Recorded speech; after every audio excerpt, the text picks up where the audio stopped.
I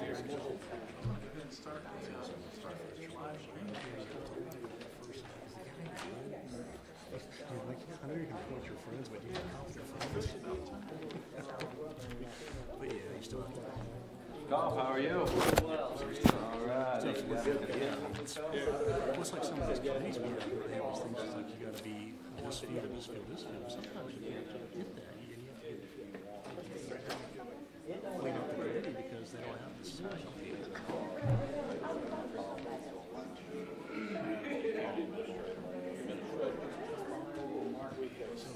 What's that? What were you telling me? That was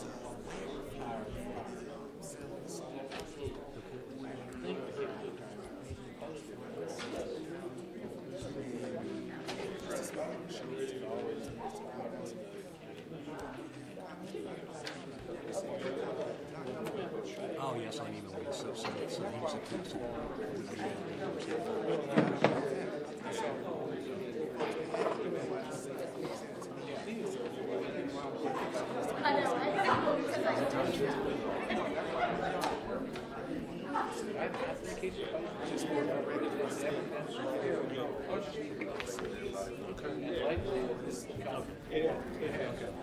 Yeah, because if I didn't see it, that's why it's a question. That's exactly why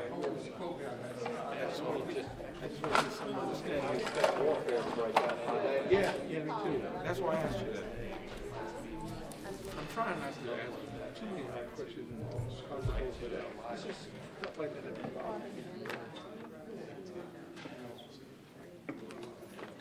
Oh. It's 6 o'clock, Bill. Here we go. Yep. Showtime.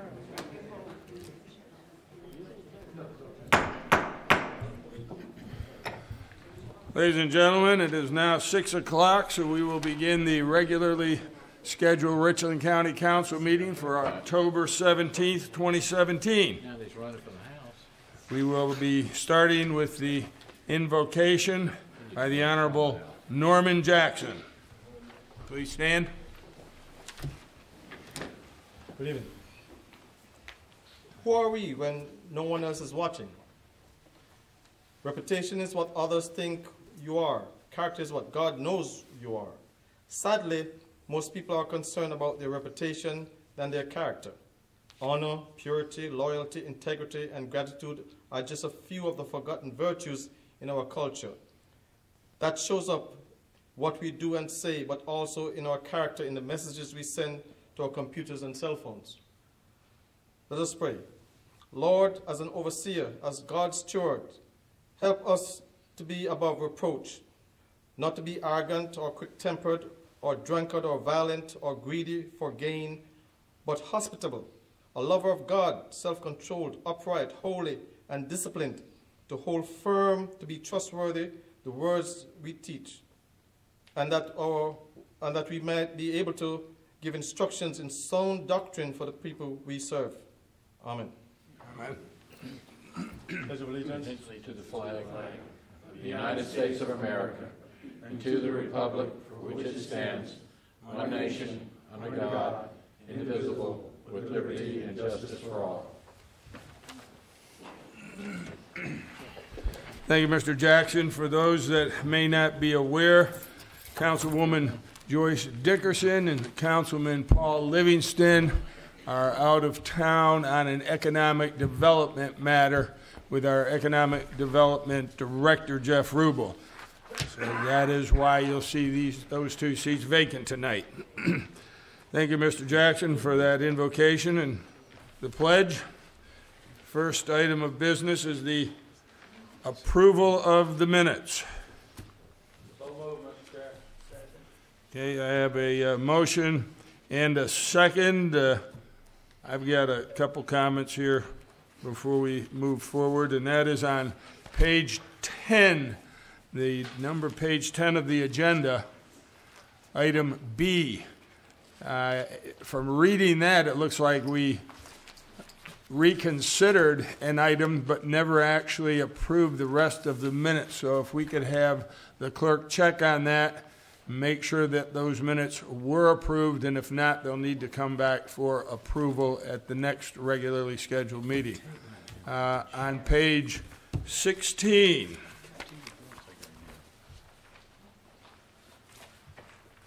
page 16 of the agenda,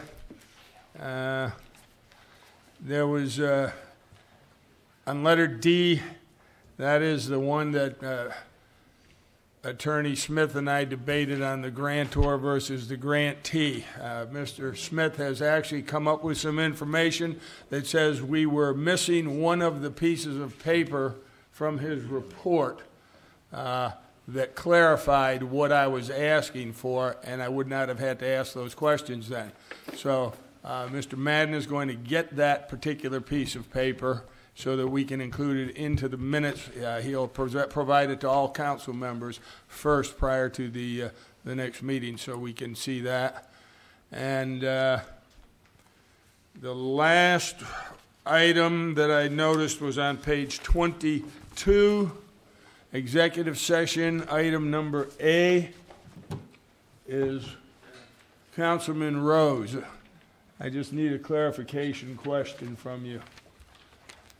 It indicates in there that you made a motion seconded by Mr. Manning to direct the county attorney to proceed as directed in executive session. Did you mean to say as discussed? Because I know in executive session we don't take action and direct anybody to do anything. That's exactly what I meant. Just so we get it corrected for the minutes. Okay. Thank you, Councilman Rose.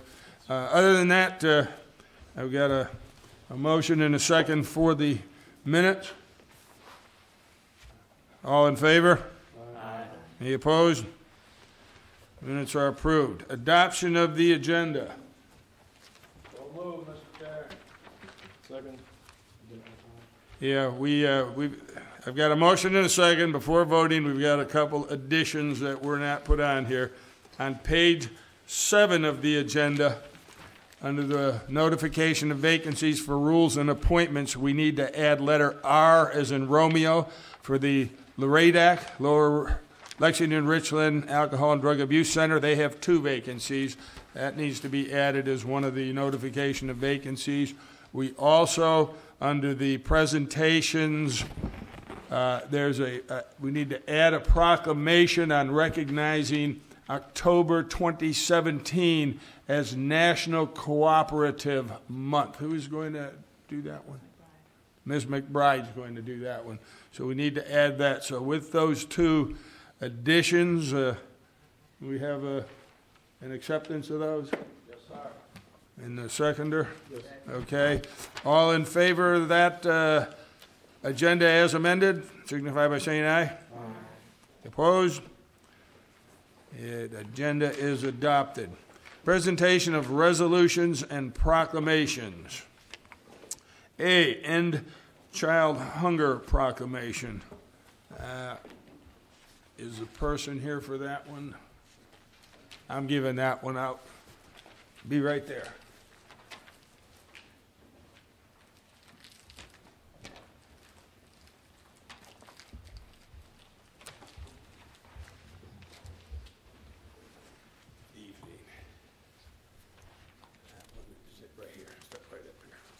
Okay, this is a proclamation recognizing End Childhood Hunger SC Week. Whereas the annual End Childhood Hunger SC Week is being established in Richland County, South Carolina on the last week of October to bring awareness to the fact that 1 in 5 children in South Carolina live in families where their full food needs are not met. Our community at large, local and state government officials, state agencies, stakeholders from nonprofits, community-based organizations, schools, and the faith-based community will unite to reduce the number of youth facing hunger in our schools, neighborhoods, and city. This week will bring awareness to local, state, and national efforts led by the U.S. Department of Agriculture Secretary, Sonny Perdue, to end childhood hunger.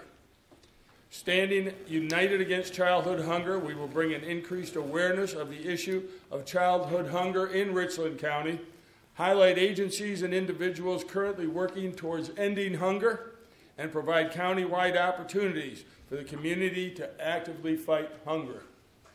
These efforts will enhance the quality of life for the youth of today and the youth of the future living in Richland County, South Carolina.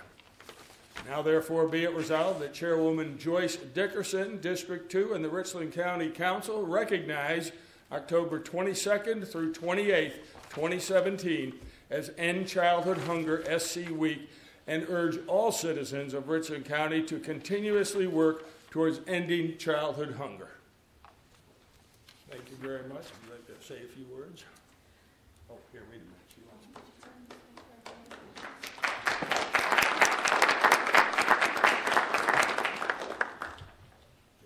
Go ahead. Good afternoon. My name is Doretta Fashion. I'm one of the partners working with USC's End Child Hunger SC week. I just want to thank you all for highlighting this and bringing awareness to childhood hunger in South Carolina. And we hope that through all of our partner agencies and really everyone in the community that we all can make a difference to decrease that number. Thank you all again. You're welcome. Okay, next on the agenda, 6B, a resolution honoring Brownstone and its president, Dale Collier. The Honorable Jim Manning.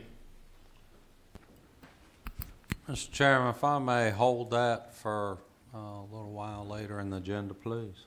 That's fine.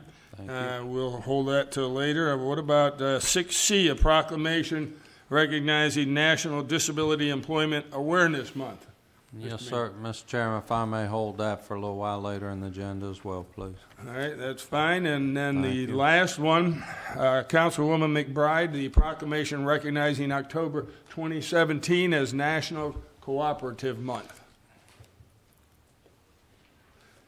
Councilman Manning, if you'll just let me know when the individuals are here. Yes, sir.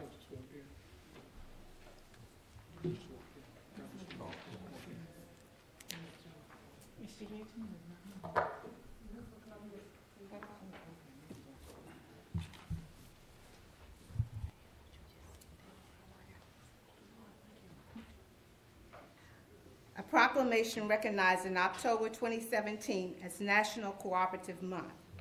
Whereas Co-op Month officially became a national event in 1964, being celebrated each October in the United States of America. And whereas cooperatives are businesses that are locally owned by everyday people who join together to solve a problem, meet a need, or achieve shared goals.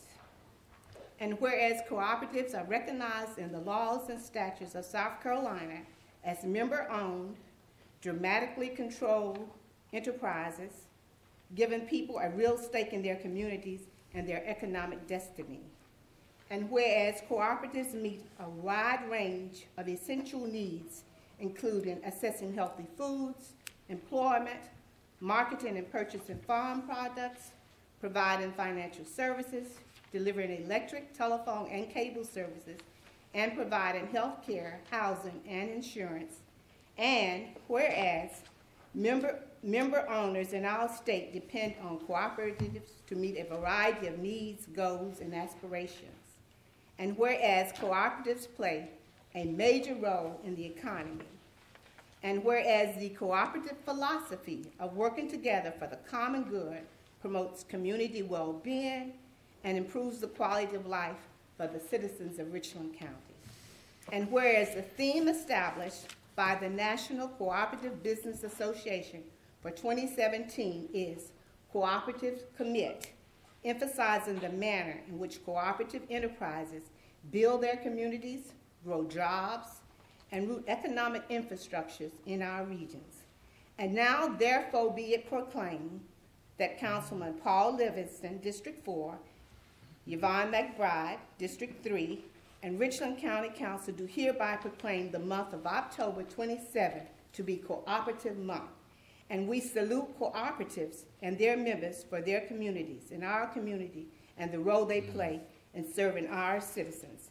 Attest this day, the 17th of October, 2017, Paul Livingston, member, Yvonne McBride, member, Joyce Dickerson, chair, and Michelle Only, deputy clerk to council.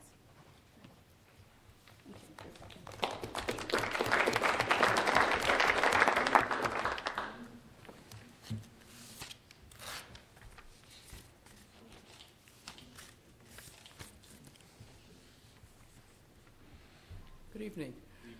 We would like to thank you for this recognition and to ask for your support as we move forward to organize the City Foods Cooperative Marketplace. The name is quite a mouthful. We are in the incorporation phase. We have a board of incorporators now, and we will be holding our kickoff membership drive this Friday at the Drew Wellness Center from 4 to 8 p.m.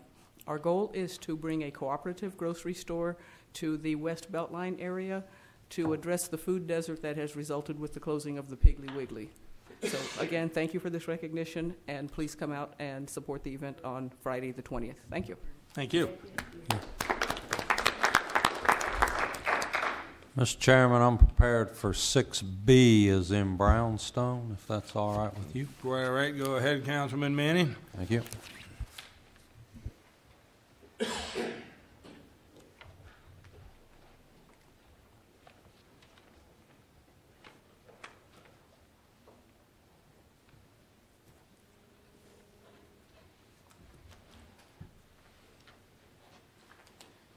Thank you, Mr. Chairman, members of council, and the public, staff of Richland County. It gives me great pleasure to present this resolution. I'm joined here by Mr. Dale Collier. This is a resolution honoring Brownstone and its president, Mr. Dale Collier. The firm was formed and headquartered in Richland County in 2005 and is a program management, architectural, and engineering firm providing services in the Southeast United States. And whereas Mr. Collier, certified construction engineer, prior to starting Brownstone, was a former partner in the Southern Management Group, director of facilities at Richland One School District, and associate at the engineering firm Zach McGee and Associates. Whereas Mr. Brownstone, under Dale's leadership, has become a successful program management firm as an advocate for the owner and extension of their staff, which has led to repeat clients.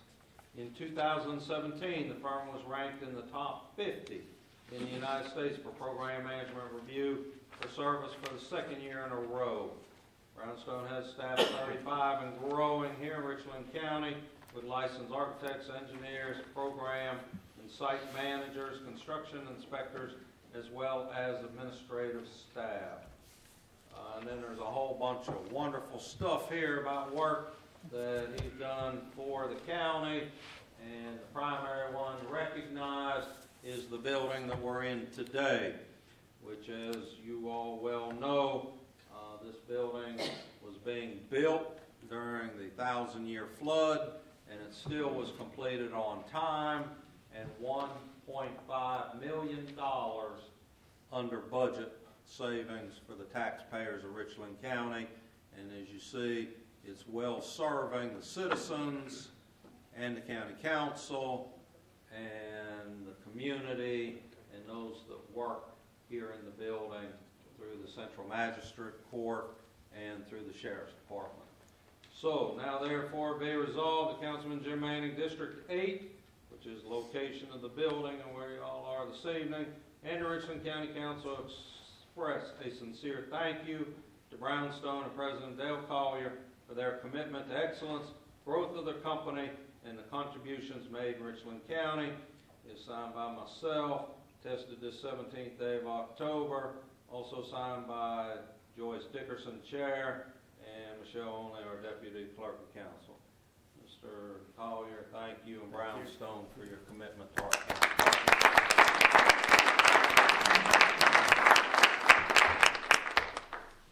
Here, you hold it. It's yours. Would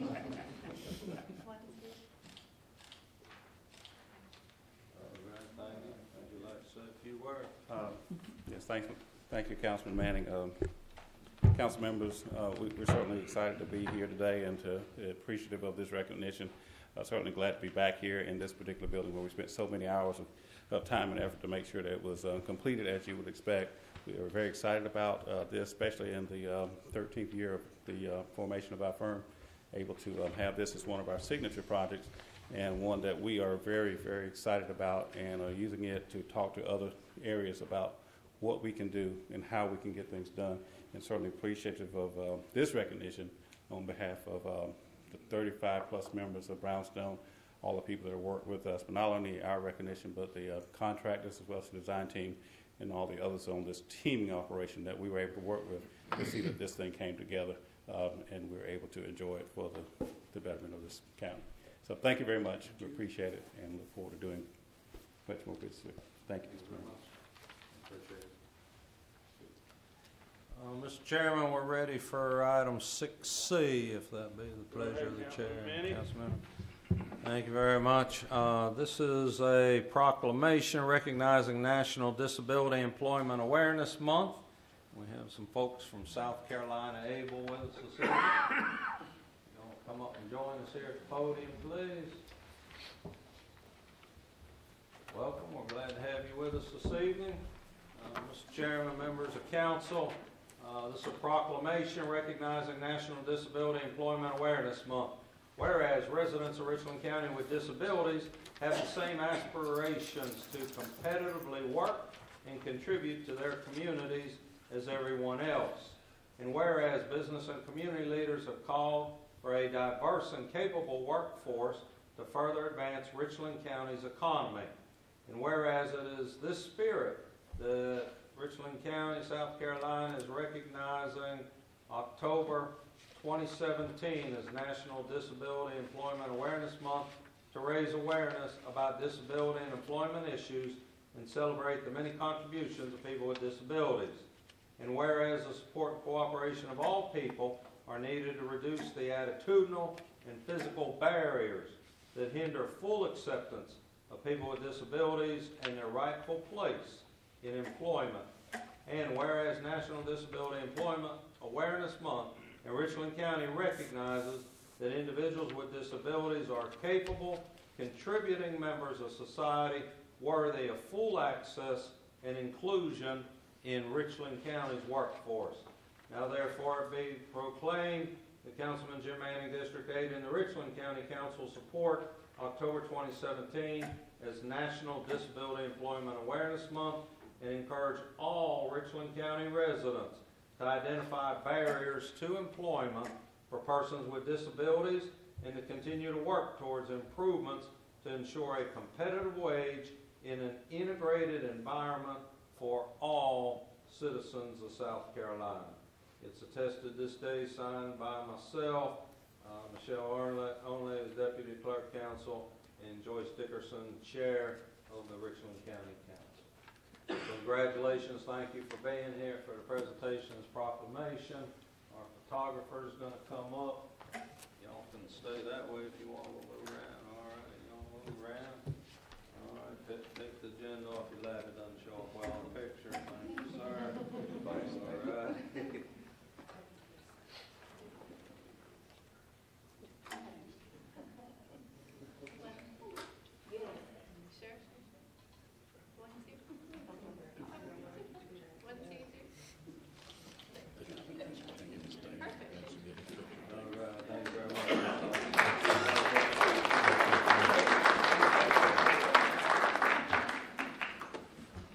My name is Robbie Cobb. I'm the Director of Advocacy and Community Access at Able, South Carolina. And first I want to say thank you to Chairwoman Dickerson, to Councilman Manning, and to all of Richland County Council. Thank you for this opportunity to recognize October as National Disability Employment Awareness Month. Able, South Carolina is a nonprofit operated here in Richland County that is working to increase access to employment for people with disabilities.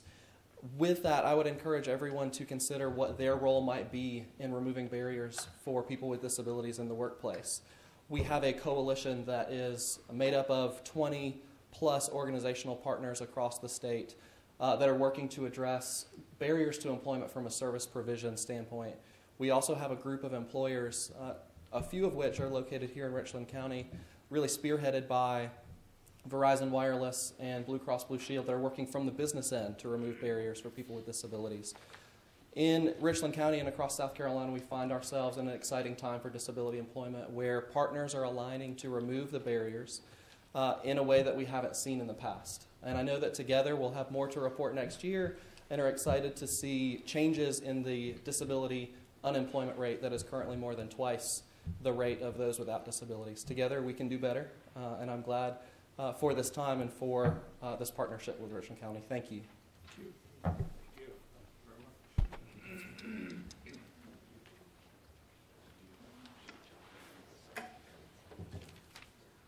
you, Mr. Chair and members of the council. Thank you, Councilman Manning and Councilwoman McBride, for those items. Next, item number 7 is the report of the attorney for executive session items. Thank you, Mr. Chair and members of council. I only have one item. However, it's a two-part item.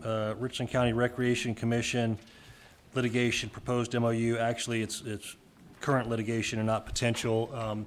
I can give the litigation update in open session. That's not a problem. If you would like, I can do that, or you can take it up in executive session, whatever the council's pleasure. Sure, I'd like to have session. Okay. We got a motion to have the attorney provide us that information now. Is there a second? Second. All in favor? Any opposed? Okay, thank you. Thanks, sir. Last week, we had a hearing in front of Judge Manning at Circuit Court. This is a case that was filed by a taxpayer named Don Weaver versus the Richland County Recreation Commission and the treasurer and the auditor for Richland County. I represent the treasurer, Mr. Adams, and the auditor, Mr. Brawley. In the case, Richland County is not a party to the case, so my legal representation is of those two officials. They were named essentially in their official capacity as involved in the activities of tax collection. They have mostly ministerial duties, so in other words, they really don't have a substantive position on the case. They just need to know what the law is so they can collect the taxes the appropriate way. But the case essentially boils down to Mr. Weaver's attorneys allege that the legislation, the series of acts that created the Richland County Recreation Commission and set up its governance are special legislation, violative of home rule, and they amount to taxation without representation. So it's kind of a three-prong approach. The Recreation Commission attorney, essentially said, well, that's, we don't agree with that, and even if that's the case, we still think it's appropriate. So that's essentially what we had, and the part that comes up for Richland County is there was a potential that the court would be interested in asking for briefs from others, such as Richland County, and these would be amicus briefs, friend of the court briefs. Judge Manning said he did not require those; those were not necessary. So Richland County will not be asked to submit a brief or take a substantive position on it. But that's essentially the update. We have no timetable for when we will get a decision from the court, but that's what occurred at the hearing last week. Any questions, I'll be happy to try to answer those. Any questions? If not, thank you, Councilor Farrell. Excuse me, I'm sorry. Oh, wait, we do have one. There was no fire on this end as quickly. This is the 1989. Is this the follow-up to the 1989 suit? Yes, sir. Apparently did not get resolved by the court? Correct, yes, sir. This is the round two of this. Mr. Weaver was also the plaintiff in a case several years ago, as you're referring to, and that case, Mr. Weaver prevailed, and the court said, going forward, because it would create a lot of issues with special purpose districts going retroactively to try to deal with this. So going forward, the legislature was to come up with a fix within a year or so of how to deal with these special purpose districts. And Mr. Weaver has come to the conclusion that that fix was not satisfactory, and therefore, all these years later, he's going for round two. You think it'll make it to the Supreme Court this time? Opinion? Yeah, I think it's a decent chance that either side would appeal because it's a question they're looking for finality and not kind of an interim position on it. So I think potentially it could end up at the Supreme Court. Yes, sir. Thank you, Mr. Chair. Thank you, Mr. Pierce. Councilman Jackson, Norman Jackson.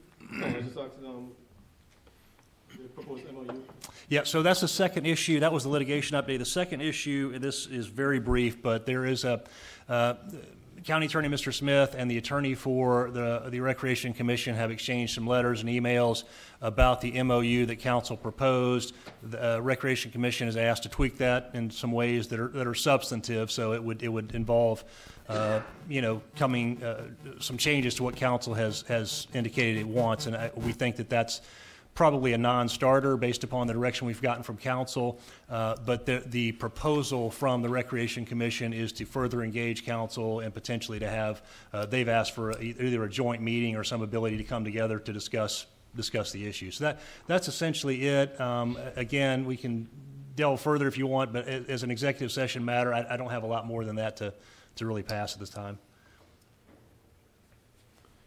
Any other questions? Right.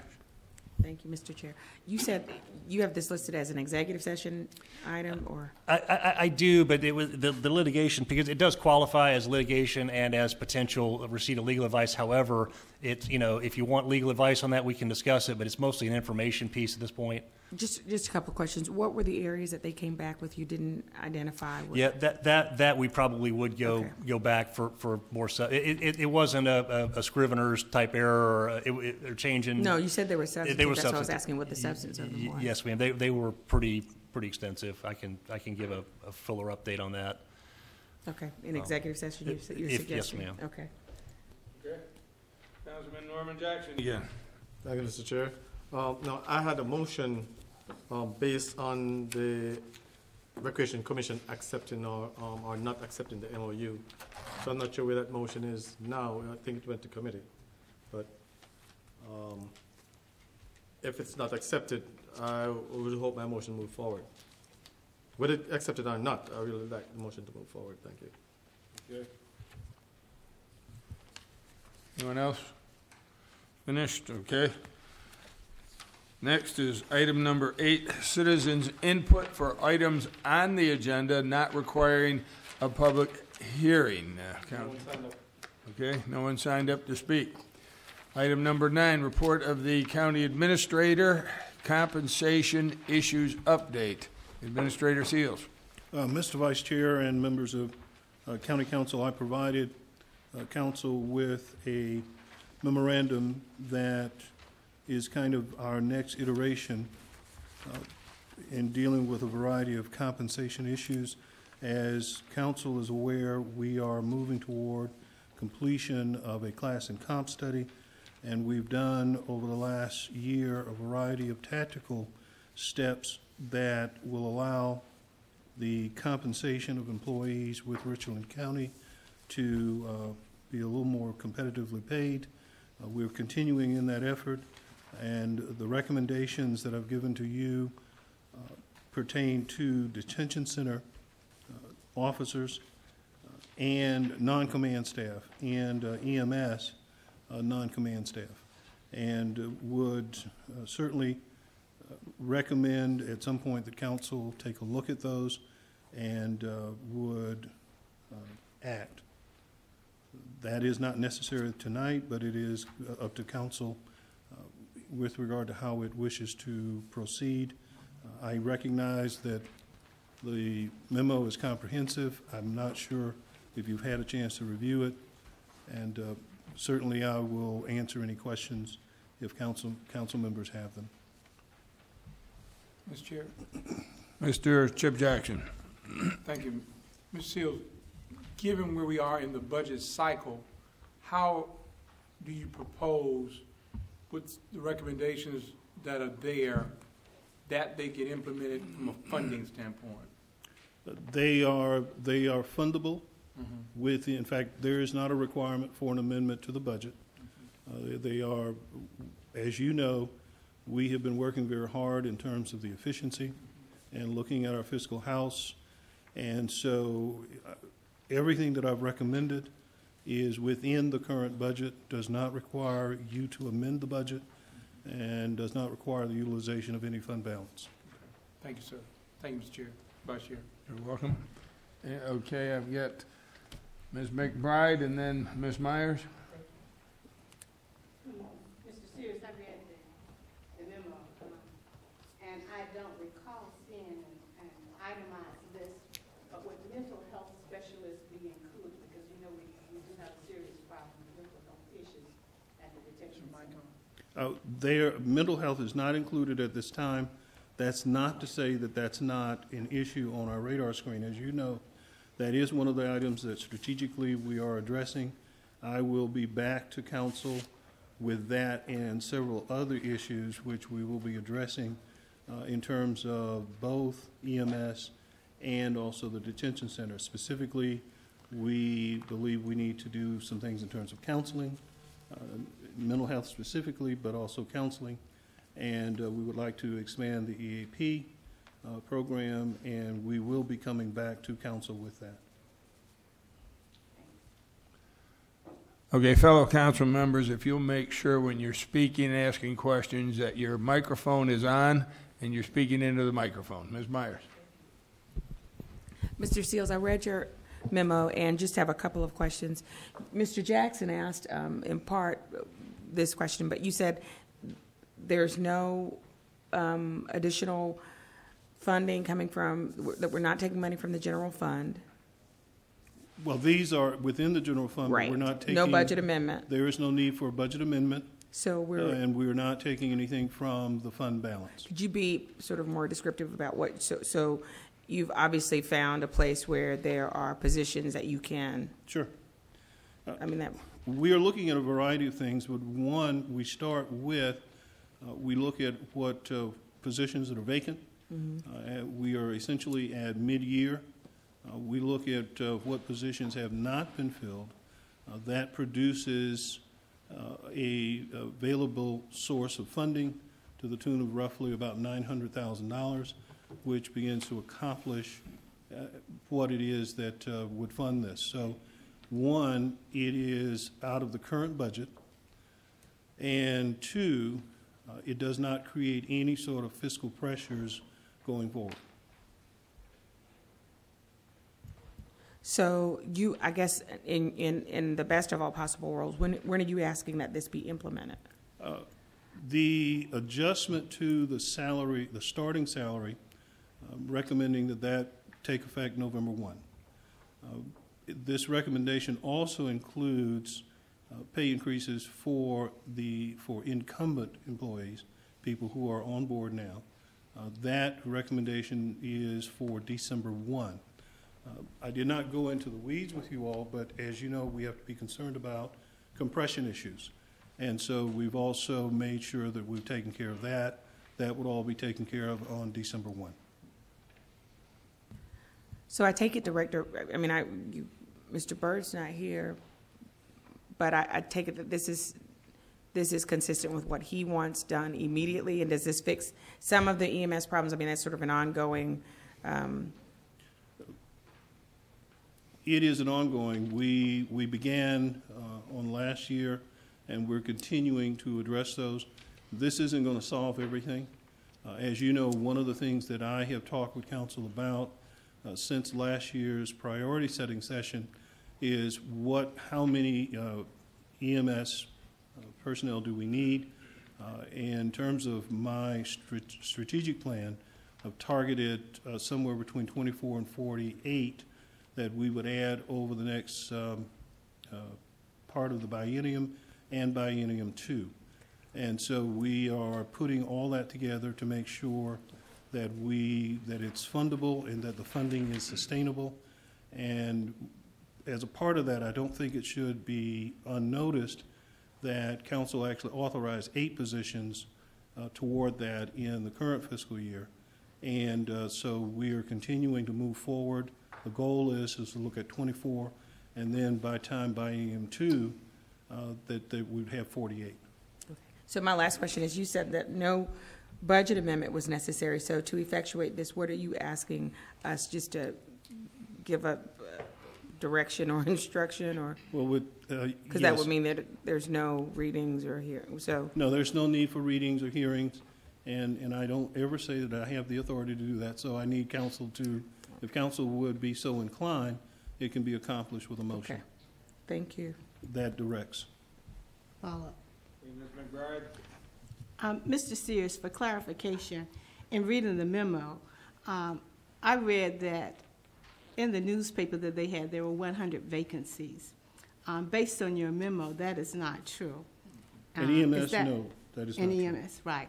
And that there are actually 8 vacancies, am I correct? There are 10 vacancies today. The vacancy levels will change from week to week. There are 10.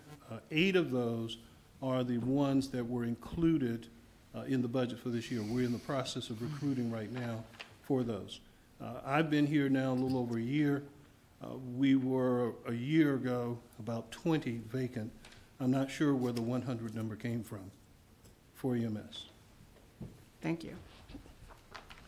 Mr. Manning? Thank you, Mr. Chairman. I think this is admirable. It's something that needs done immediately. I believe the administrator has brought this to us for information. Personally, I think it sets a bad precedent that we would be doing a motion with regard to something that, because that would be having us take council action regarding $1 million. But if we're not doing anything that requires a change in the budget, what I see this is, and I mean, I'm happy if people want to respond and say I like it or I don't like it, but I don't think that it's right for us to set a precedent for the county administrator if they're moving some money around within the budget that doesn't take any amendments, and also about moving some positions, because if we start doing that kind of micromanagement, then just because this has been in the paper and on the TV, that we decide we're going to take a motion and do something to it, well, then I think we're opening the door that I would feel like would be remiss to allow any positions to be adjusted and any money moved in the future if we feel like this requires action by council. So I'm just going on record thinking that I think this is something that the administrators brought to us, and it's under the purview of the state law of a council administrator form of government. Thank you, sir. Thank you, Mr. Bannon. I've got Mr. Rose, followed by Ms. Myers. Mr. Seals, I'm just trying to get clarification. Do you feel that you need a motion from council? I mean, for me, this is obviously a pressing issue, and I know that for the council it is. I want to make sure that when we leave here that you feel empowered to make these changes, and so that's what I'm trying to I arrived and served as your county administrator, attempting to work in partnership with county council. I recognize that this is something that falls within, because it's not requesting an amendment to the budget of the authority of the county administrator. However, here are two things that I believe are important for me to say to you. One, this has not been something that's new. This is not a reactive thing. As you know, we have been talking about how we address these issues from when you first talked with me. And so I think that because this is something where we're all in it together, and this is something that represents your vision, I think it's important at least that I bring it to you so before I act. Certainly, I don't, in a strict sense, what Mr. Manning said is true, but I do think that in the spirit of trying to work together, that it's important for me to bring it to you and let you know what's possible. The second point is, you have asked me to look at how can we create efficiencies and what can we do strategically to not just be reactive all the time. And we've done that. Those are consistent with your directions. Those are not mine. They represent your vision. And I think as we are able to hit those vision with tactical action, I think it's important that we bring that to your attention so that you're aware of it. Final point, I don't want the staff to ever come away feeling that you are not attentive to their needs, that in fact you have given me some very clear direction over these last 15 months, and I think it's important that they understand that it doesn't begin with me, it begins with you. And so I think this moment is important, and certainly the sentiments of council, if they're there, we will make this happen, and we'll continue to apprise you. There are other things that have to come forward. As you know, we have a class in comp. That's going to take, at least by my estimate, $1.8 million to fund that. We're working hard to be efficient, to get the things done that you've asked us to do, but to also see if we can create room in the budget to be able to accomplish that. And so, again, I just think it's important that everyone understands that this has been an ongoing process. This is a moment of tactical action, and there are a variety of things that we must now continue to do. Okay, but you still have the floor. Yeah. I mean, I'm just trying to, I just want to make sure this moves forward. I'd make a motion that we simply adopt the report of the county administrator. I've got a motion and a second to adopt the report of the county administrator. Any other discussion, Mr. Manning? Mr. Chairman. Hold on, Mr. Pierce. Mr. Manning has the floor. Again, procedurally, I'm very, very concerned about that because all the reports we've had since we brought this county administrator onto the job that we have not done so, then I believe anything that's been reported to us previously is null and void. Again, I just think in our form of government that certainly, and I can't imagine any of my colleagues that want to say, no, I'm not for this well-documented, immediate fix that's within the purview of our form of government to do. I'd say speak up now and say you don't like this idea. But for us to start going on record procedurally, I just think that we're opening a Pandora's door to what we haven't done in the past and how that reflects by this and what it means in the future. And I just think that the emotion's out of order for this. Thank you. All right, thank you, Mr. Manning, for that clarification. I have Ms. Myers, followed by Ms. Kennedy, Mr. Pierce, and Mr. Rose. If Mr. Rose is amenable, I'd just like to substitute instead of his motion, just a directive thanking the administrator and staff for finding a way to move forward and instructing them to move forward, as we all agree is in the best interest of the county and the EMS and Sheriff's Department and detention center workers. Yeah, I'm fine with accepting it. That was the intent. I wasn't making a motion to take action, but just to accept the report. So I would be happy to substitute your language, Ms. Myers. Proceed as advised and thank you. Yep, I'm fine with that. Hey, Ms. Kennedy? No, I'll say that I withdraw my second to his motion so that she could make that. All right, Ms. Kennedy's withdrawing her second to Mr. Rose's motion. Well, okay, so Ms. Myers, would you make that motion, Ms. Myers? It's not a motion. It's just that it's a consensus sort of that we instruct the administrator to proceed as he has suggested, and that he proceed with our blessing and our thanks for finding a way forward. Okay, Mr. Pierce? I'm going to have to agree with Mr. Manning. I'm a little. The intent of what is being recommended, I support 100%. I'm uncomfortable though with parts of it that I feel I'm just not certain they don't require a budget amendment.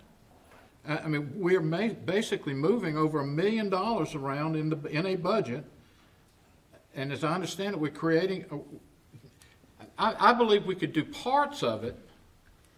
And then do a budget amendment to deal with those parts.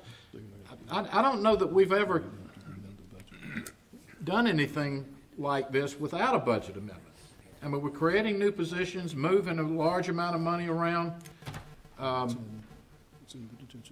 just very uncomfortable with that, although I believe the quicker that we can get this done, the better off we're going to be. And I understand the deadline, but I believe the administrator has the authority to adjust salaries without a budget amendment, correct, Mr. Seals? Can't you do that? Yes. Okay, so that part, I don't have a problem. The creation, am I correct, you want to create some new positions too? No, not at this point. Okay, not at this time. No. Okay. What I So was- all you're doing is reallocating some money that for salaries.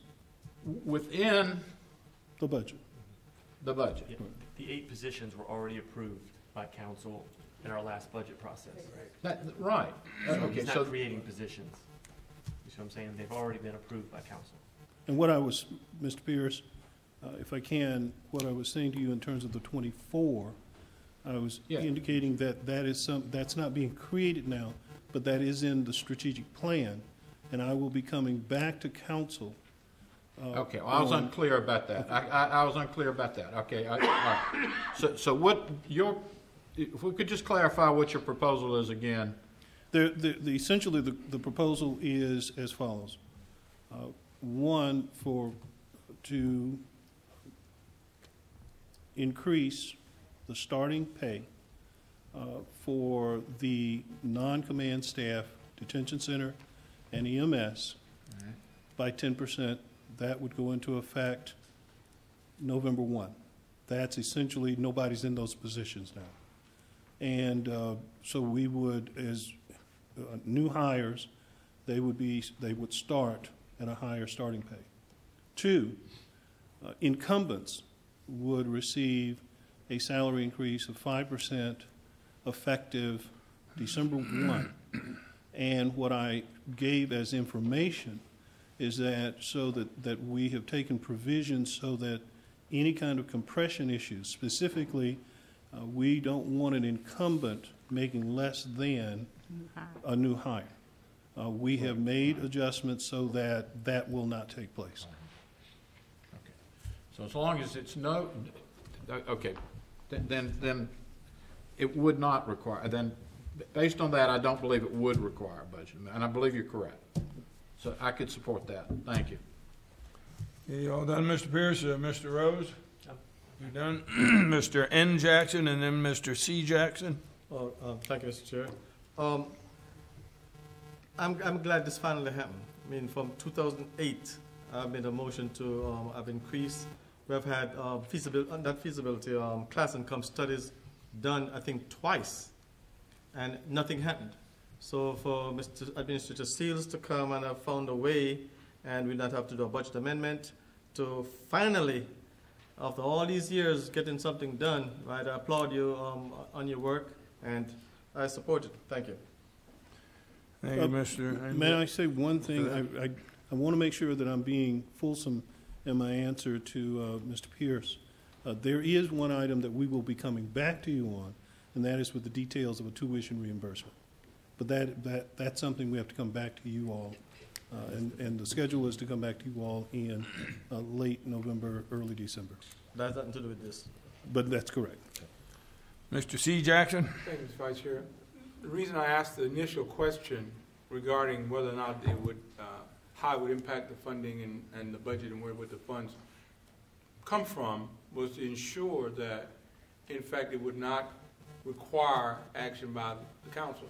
And when you reassured me, Mr. Seals, that it wouldn't, I was satisfied with that answer. The only other point I wanted to make, though, is that I think there's a difference between the number of vacancies and what is perceived, or maybe in reality, the need for adequate staffing. Right. And so, though we may only have 8 vacancies in that department, the bigger question that hopefully will be answered under Mr. Rose's leadership at an upcoming meeting is that adequate staffing to meet the needs that we have? And if not, I'm assuming then you would have to come back for some sort of budget amendment, because it would probably require the creation of new positions. Mr. Jackson, you're correct. If I can, sure. Let me elaborate just a little bit as to restate something. Sure. From a preliminary standpoint, and we do need to confirm this, we are a unique county in South Carolina. there's often, I hear that we should be compared to Greenville, which you know I ran for years, or we should be compared to Charleston. But in reality, we really are not comparable. When we start doing those comparisons, we're doing them in a way that is actually not correct. Greenville is certainly vibrant. I enjoyed my time there. But Greenville does not have a world-class university, a military base of the size that we have, actually 3. There are a variety of considerations. For example, very often we are covering high school football with EMS.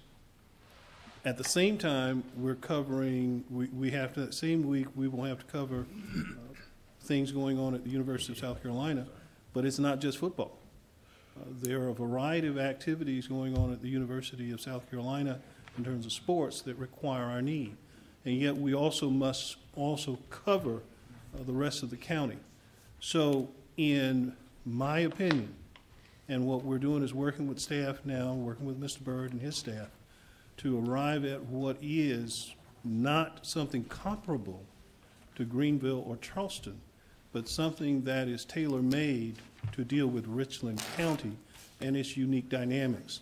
And so I have placed and began to discuss with you all prior to your arrival as a part of the strategic plan, at least 24. I believe that we are talking over the next year, year and a half, that is, which will take us through to the second biennium budget, probably 48 positions. And yes, those will require some adjustments, and my responsibility to you is to also point out how they are to be funded. But I believe that we have to stop thinking with a mindset of being compared to, and we need to begin to recognize the uniqueness of Richland County. Thank you, Mr. Vice Chair. Okay, Mr. C. Jackson. Ms. Kennedy? I just want to thank you for what you've done with that. I don't know if anybody else remembers, but I remember when we had 4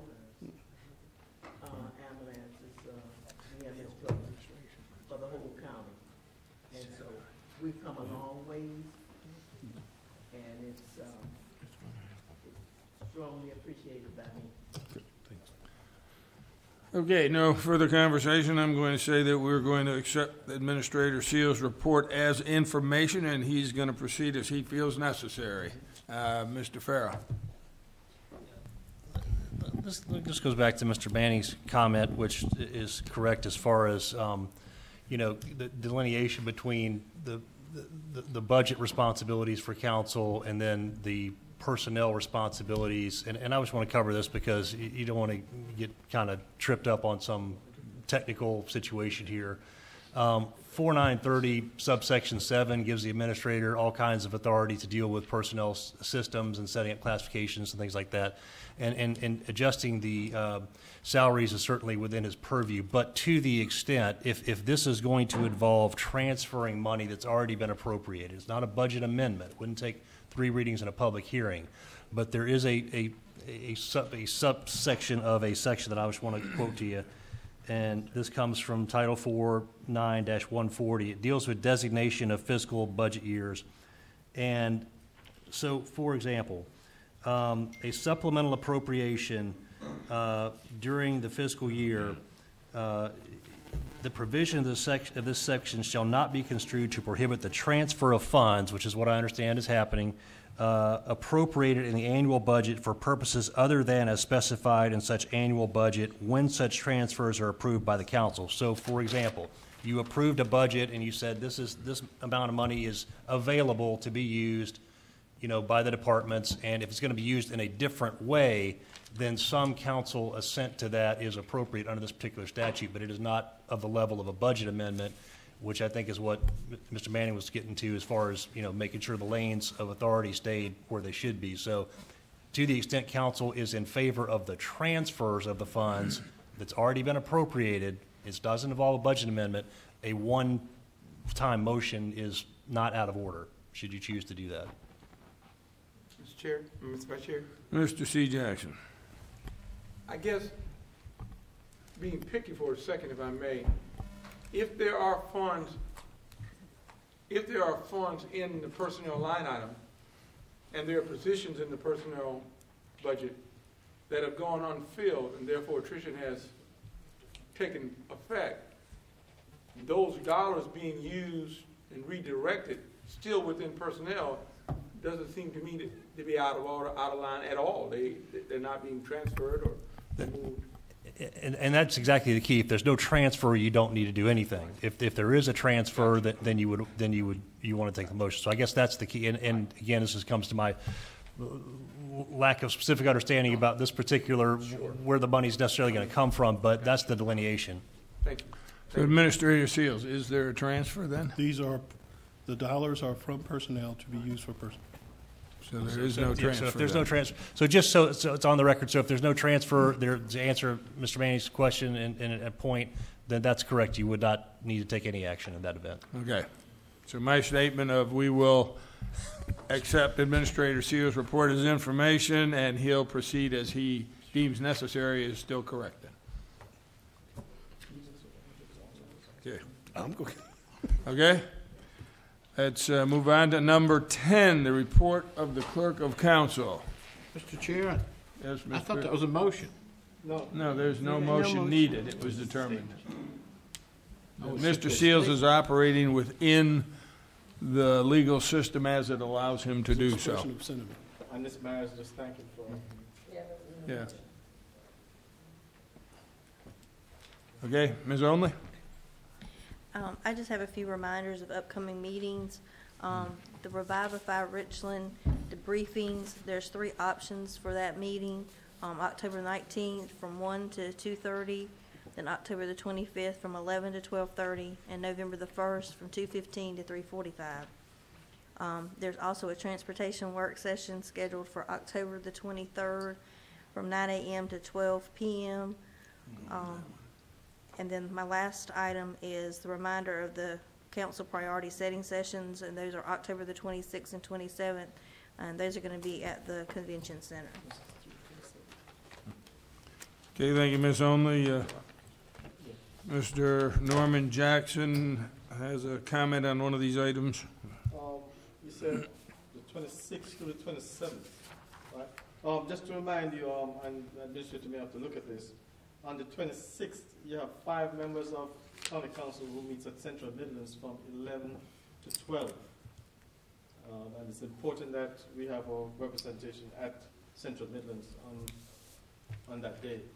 So if we could have a break or a recess from maybe 10:30 to 12:30. We can set that up. Yes.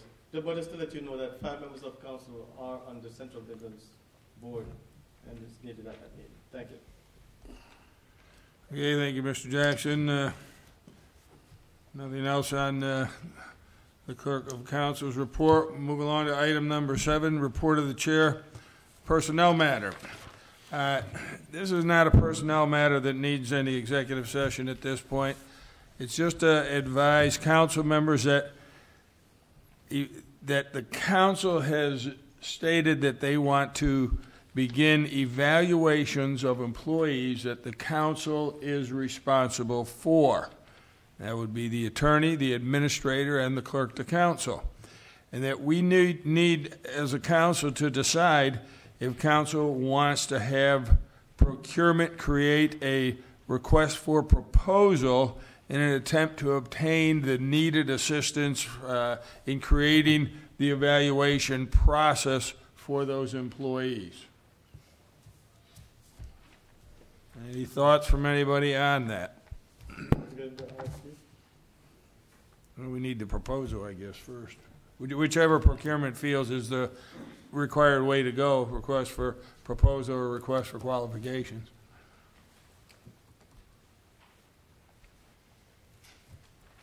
Do you need a motion? Or? Well, I guess we would, yeah. I mean, let me ask. Right. I'm by no means an expert on that process, so I'll just open it to the floor. I mean, is that something that we would need professionals? I mean, isn't that something that we could just do as a body to have discussions? And I mean, is that something that we actually need to hire an outside entity to take part in?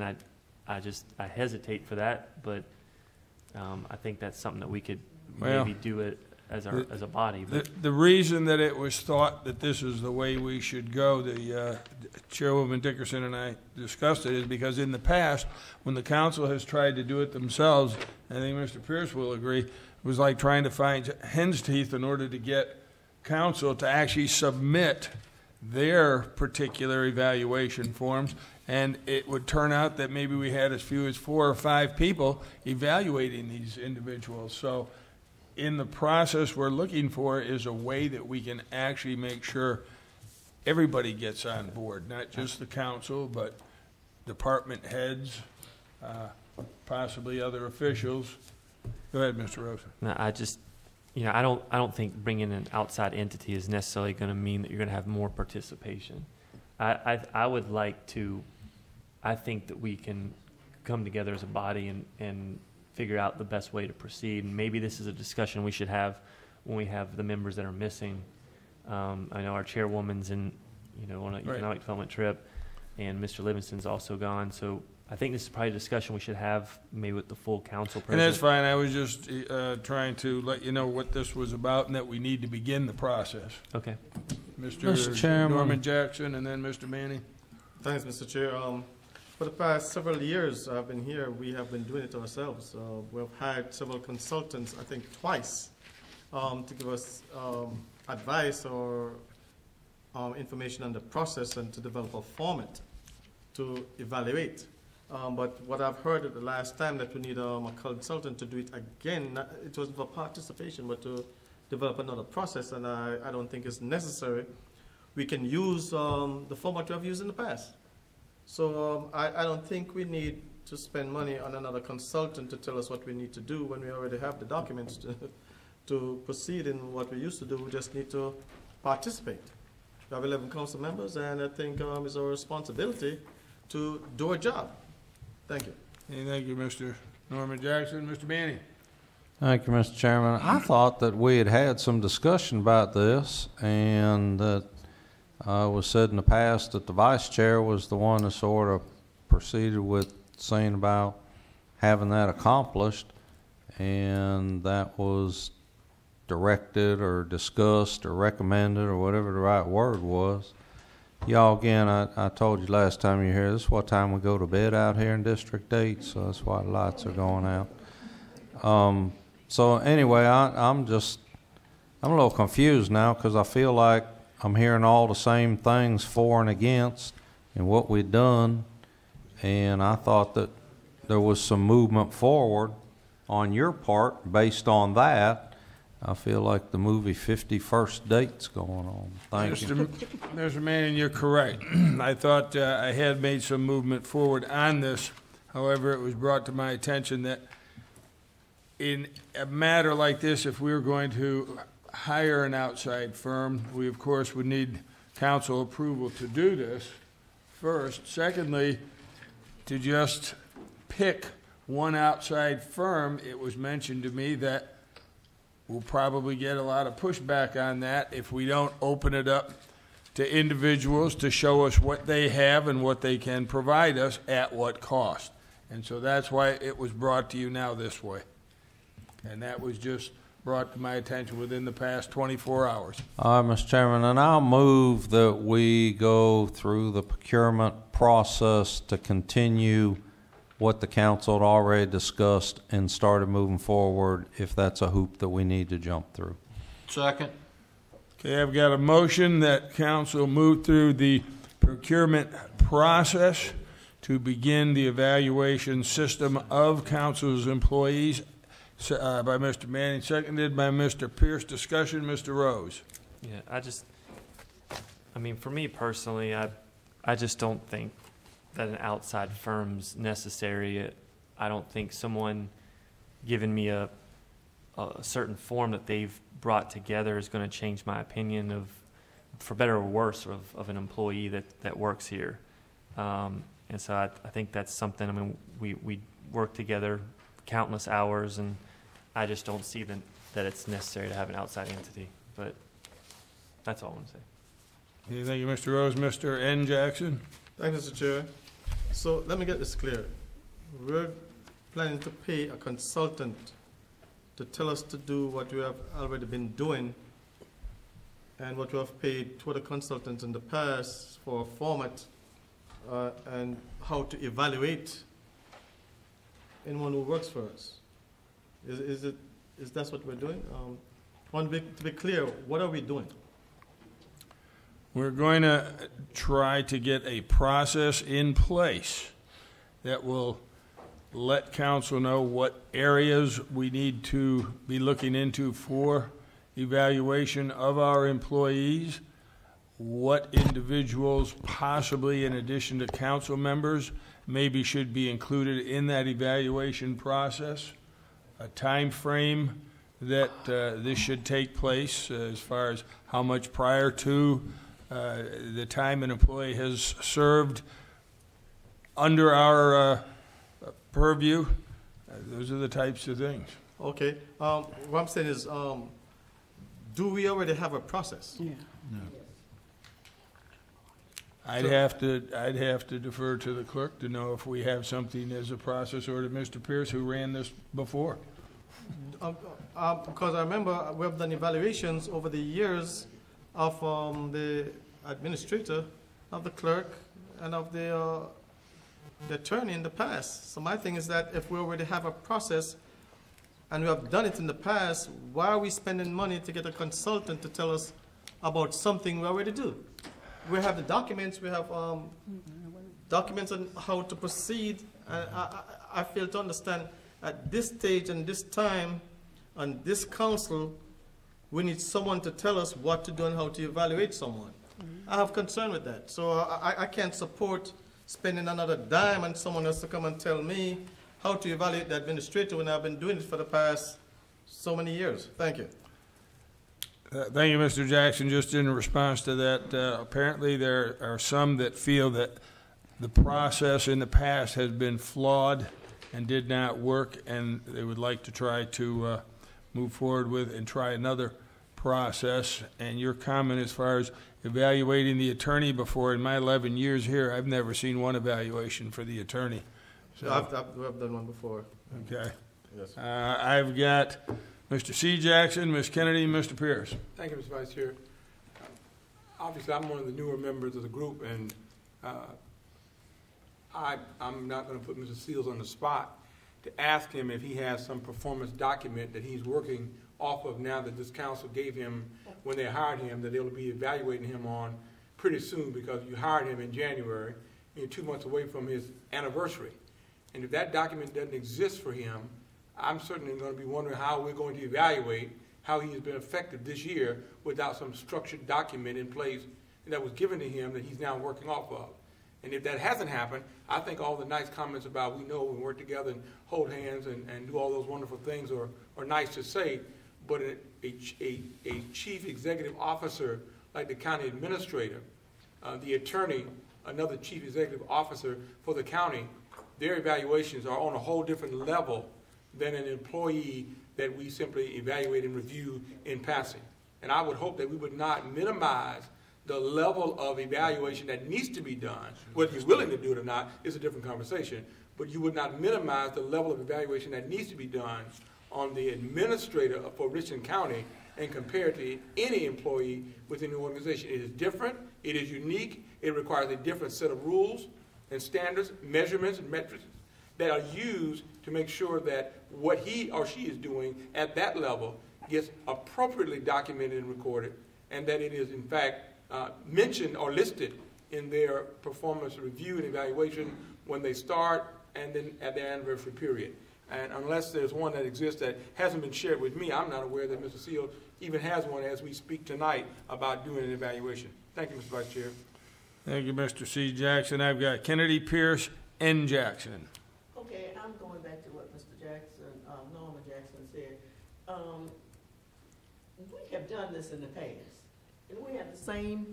We should have some of that information. We've gone through. I know I went through 4 administrators, and we've done had outlines. We even had a company in here at one time to go through and give us the paperwork and stuff to do it. We should have something on file.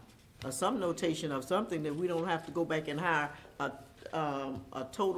another firm to do this when we've done this over and over.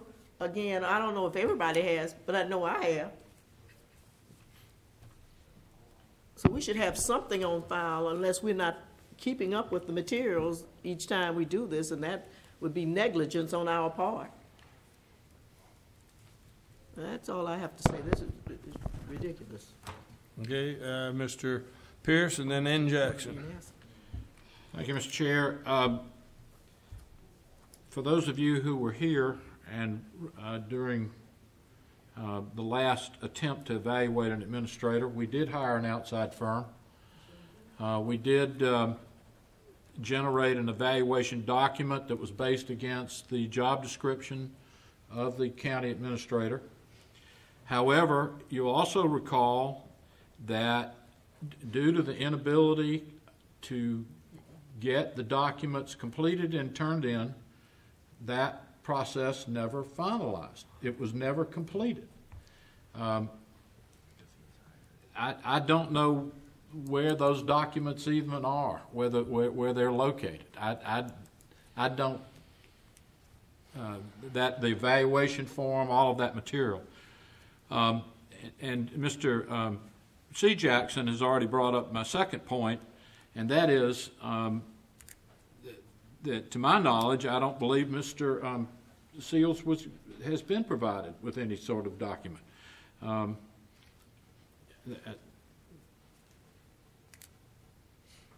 just thinking out loud, but I don't. So I don't know at this point. I would have to agree. I don't know what we're going to evaluate him against. So I would suggest that we devote our time trying to develop a document that we could evaluate Mr. Seals against at some particular time in the future. So that's all I'd like to say, add today. And I don't, one other point.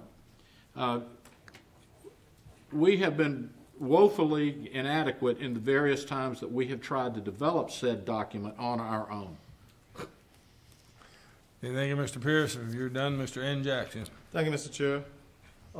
The job description has not really changed. We have failed as a council to evaluate, or for us to have at least six members of council turn in an evaluation form in the past. And we only evaluate the administrator, the clerk, and the attorney, not regular staff or regular employees. So I just want that to be cleared. We have never done it in the past, and this is not a discussion for anyone else but the administrator, or the clerk, or the attorney. We have never done anyone else as council. That's not our responsibility. But the job description has not changed, and I've mentioned this before, right? If we're going to evaluate the administrator, we have to give him some expectations first. We can't decide that we're going to hire a consultant firm to develop a document or a form so we can evaluate the administrator, and at the same time, we haven't given them our expectations. And I'd requested before that we meet with the administrator and have a discussion and give him our expectations so we'll have a format or something to evaluate him on. It has never been done. We met with him before about 3 months ago, but we didn't get to that point. We stopped short. So again, to hire a consultant firm to give us some document to evaluate when we haven't given them our expectations, I think is premature. Thank you. Thank you, Mr. N. Jackson. Just to add to that, in my discussing this with a firm that does evaluations, just to get an idea, that is one of the things that they mentioned that you just did, Mr. Jackson, that you need to find out what duties and what type of, what are your expectations of the individual that you're evaluating. It was also mentioned the job description should be obtained, and from the contract and the job descriptions at that point, we need to create an evaluation form, which I don't know if that was done in the past or not when evaluations were done. So that's just to let you know exactly what one particular firm said. Mr. Chair. I've got Ms. McBride. I'm new to the council, and I've not seen an evaluation, and from the discussion that has just taken place, I still don't know whether we have an evaluation or not. And I think it's sort of confusing not to know what currently exists. And so I'm not prepared to take a vote either way, because I don't know what exists and what doesn't exist. And who does? And where can we get the information? Well, I think from what Mr. Pierce said, and I mean, I'll agree with him. I don't know what exists or if it does or where it is. I've got Mr. Manning and then Mr. N. Jackson. Thank you, Mr. Chairman. Just as a point of personal privilege, I would like to say to the constituents of District 8, since I began serving in January 1st, 2009, I filled out each and every evaluation form ever presented to me the one time it was. Thank you. Thank you, Mr. Manning. Mr. N. Jackson? I have a motion, Mr. Chair. I move that we meet with the administrator and each council member get together. We have a meeting with the administrator to inform him of our expectations and to develop a template where we can evaluate him in the future. That's the only way I think we can move forward. Okay, you heard Mr. N. Jackson's motion? Ask a question, Mr. Jackson. Yes. You mean each council member meet with him individually? No, we meet collectively. Oh, okay. And we bring our expectations. So in that process, at least he knows what our wants or demands, and then we at least are in a position to evaluate him. Okay, you heard Mr. N. Jackson's motion. It dies for lack of a second. I'll second. Just said she agreed. She didn't say she second. So yeah, okay. Mr. N. Jackson's motion to have the council collectively meet and create some standards that the administrator would have to provide or abide by, and seconded by Ms. Kennedy. Okay. Question, Ms. Myers? Just a quick question, and as one of the three new council members sitting here, I think it's a grand idea, and I agree with Mr. Jackson and Ms. McBride. I agree that it's very difficult to evaluate him if he doesn't have a metric. But I also think, frankly, I may be the only one up here who feels this way, but I think it might be a little bit out of order for us to gather to just create something out of whole cloth for him without some kind of professional for our employees. I mean, we need a professional, and usually there's an HR person involved who guides the metrics, and so that the 11 of us could come up with 11 different things that we expect from him, and there ought to be some standard that we're using. So I would suggest that without sort of some personnel guide, some HR professional, we might be unfairly treating the employees who work directly for this council. And there needs to be some standard by which we're developing protocols. All right, for clarification, Mr. N. Jackson. Not without guidelines, like we just throw anything at him. I mean, there has to be guidelines. HR would have to be involved. I'm just throwing the motion out there because at the end of the day, we just said we can't evaluate him if we doesn't have our expectations, so we have to start somewhere. We need guidance. The HR person that we employ works directly for Mr. Seals, and therefore it might be a little bit difficult to use that HR person because they report to the very person that we be developing protocols for. And so it may well be that the way to get that done, because he is our senior executive, and Mr. Smith is also a senior executive reporting directly to this council, and so are our deputy clerks. We would have to have someone who doesn't report to him to help us develop a protocol for evaluating him. For all of our staff, that's correct. Yes, ma'am. Okay, we still have the secondary motion. Mr. Rose wanted to speak to that, I believe. Well, I just want a clarification. if something was to go through procurement, it would come back to the council, correct? A procurement process, how does that exactly work? I mean, I know you put it, it's basically going out to bid, but that's not allocating any funds, asking something to go through the procurement process, correct? That's correct. To find right? out how Mr. much Seals? something would cost. Is that correct? Put out a proposal. If it depends on whether it's a request for qualifications or request for a full proposal. But in either instance, those would come back to county council as the source of the directive. I guess what and I appreciate that. I guess what I'm trying to get at is I'd like to see what something like this would cost before I make a final decision. I'm okay with putting it through the procurement process to see what we're looking at. Is it, so that's, I mean, that's fair, right? I mean, that's Mr. Manning's original motion. yes. So. And, you know, as I listen to the debate, and I can see, you know, some strong points on both sides.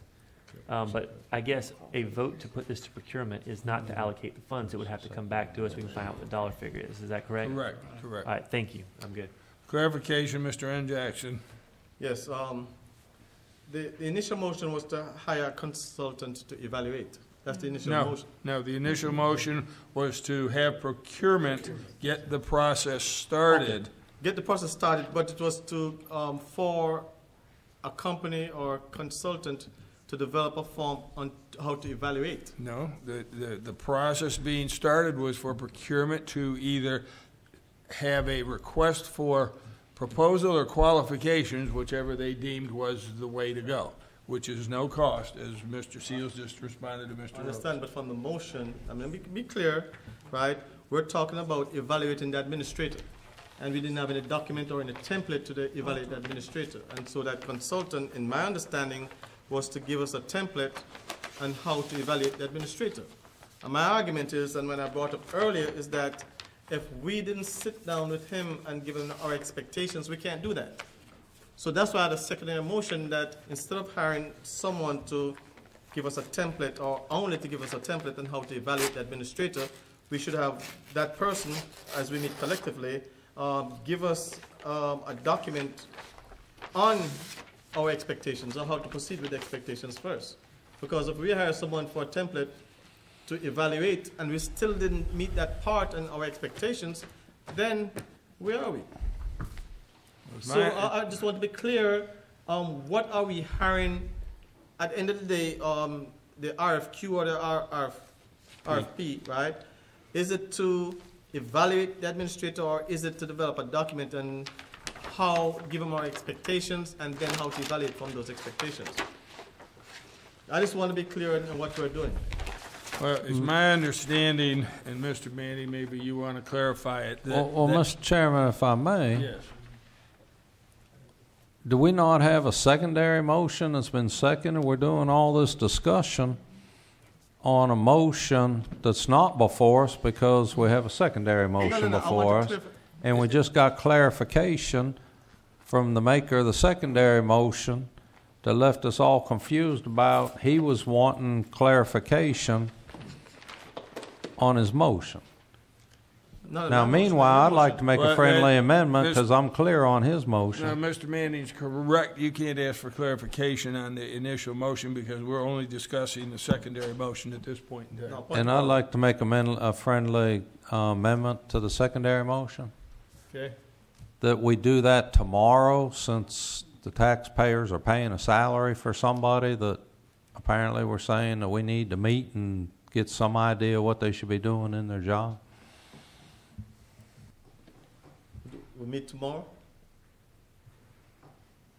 No, I don't know if all council members are available to meet tomorrow. Unless we have a meeting, I can accept that as a friendly amendment. I think we have to plan. Thank you. Okay, we've got the secondary. We've got the secondary motion. Mr. Jackson, give us your secondary motion again, please. For the point of order, you're saying I couldn't have clarification for the first. I can't have clarification for anything I'm not sure of to make a decision on the motion I'm doing. Have you gotten your clarification? No. What I'd like to know is what are we voting on in the other motion so I can be clear on my motion.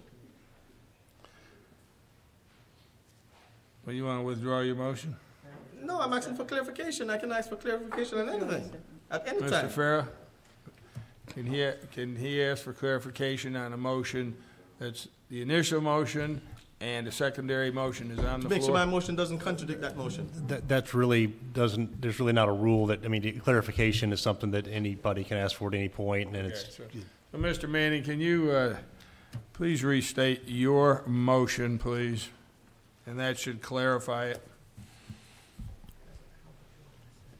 Could we have the clerk or somebody, or can we go back and play the tape? I'm sorry, I didn't realize it was my responsibility to capture the wording exactly. Okay, if I can, I didn't made some notes on your motion, Mr. That'd be Manning, and great. it was Thank you. that, and Mr. Pierce seconded that motion, and it's that procurement get the process started toward the evaluation of the employees council is responsible for, be it with an RFP or an RFQ. That sounds exactly right based on the fact that we already had all this discussion a month or so ago. Thank you. Okay. Call for Thank the you. question, Mr. Chair. Let's continue this up. No, you don't. You didn't have it. You had it for clarification. Yeah, but then for my motion. Okay. Go ahead with her. Okay. I've got a motion to call for the question. Second. And a second. All in favor? Aye.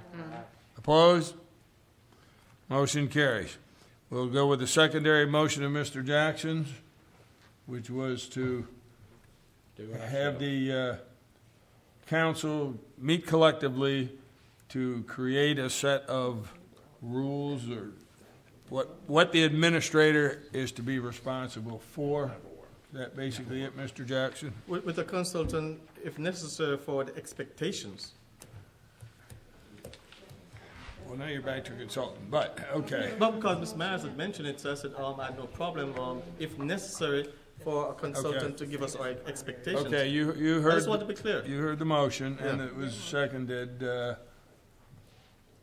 that, Ms. Kennedy, I think, seconded that. Yeah. All in favor of that secondary motion, please raise your hands. In favor, Ian Jackson, Kennedy. Opposed? Opposed, Pierce, Rose, Malinowski, Myers, McBride. Secondary motion fails. All in favor of the initial motion, please raise your hand. And that's for, to evaluate. For the procurement to begin a process. To evaluate. For evaluation. Okay. In favor, Pierce, Rose, Malinowski, Kennedy, Manning, Myers. Opposed? Opposed, Ian Jackson. That motion passes then. I can't evaluate without. On to Expectation. item number 12, consent items. They're all second reading, A, B, and C. I move for approval of the consent items. A motion and a second for approval of the 3 consent items. Any discussion? All in favor? Aye. Opposed? Okay, they pass unanimously. Next, item number 13, a third reading item. An ordinance authorizing a deed to Empire Equities Capital Limited for 1 Summit Parkway, which is the former Summit Parkway Library, also described as TMS number 23000-03-07. Have a motion. Move approval. Seconded. Got a motion and a second.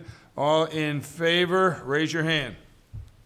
In favor, Pierce, Rose, Ian Jackson, Malinowski, Kennedy, Myers, McBride. Opposed?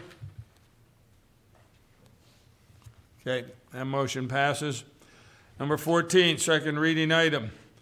An ordinance authorizing the redirection and expenditure of unspent proceeds of certain of the county's bond issues and other matters relating thereto.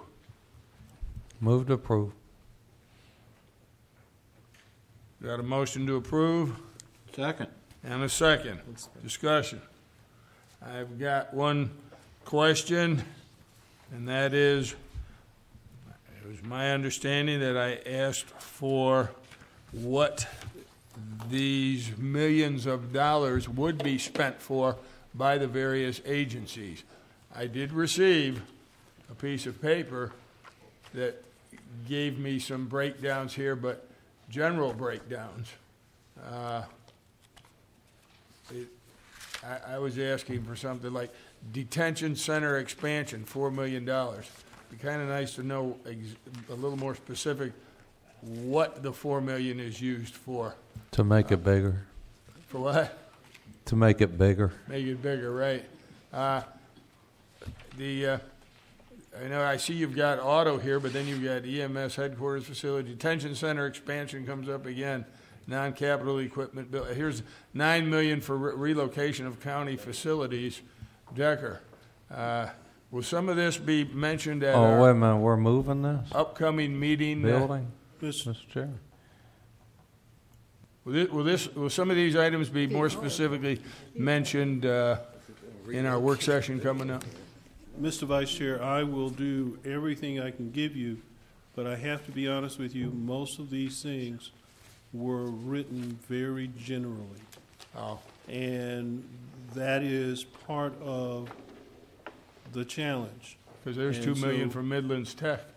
And so one of the things that we are attempting to do is to clean this up, and as we move forward, to be able to track and get a lot more specificity. Okay. What you have is what... Is what we get now. That's correct. Okay.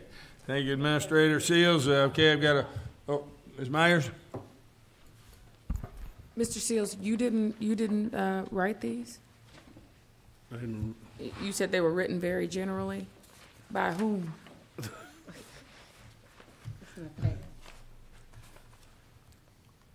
I'm sorry, I'm catching up. I apologize. Okay. It was the way you asked it.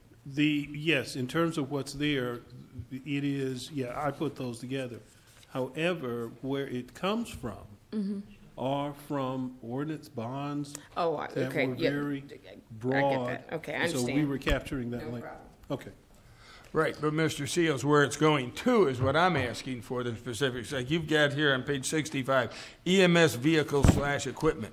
Well, if we've got vehicles that I can't say is true or not, but we're being told are sitting there, why don't we sell those and put those funds towards some of this?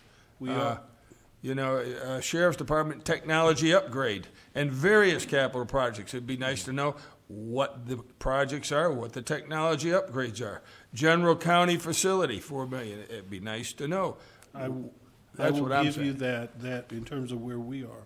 And in terms of, for example, in the vehicles, if you'll go over to Public Works, we're starting to clean that out. And in fact, do exactly what you're talking about. I understand now what you're saying, and I'll make sure you get that. Okay. Okay.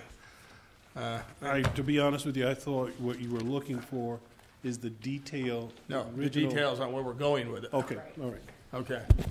I've got a motion and a second to approve item number 14A, which is a second reading item. All in favor? Signify by saying aye. Aye. Opposed? Okay, that passes.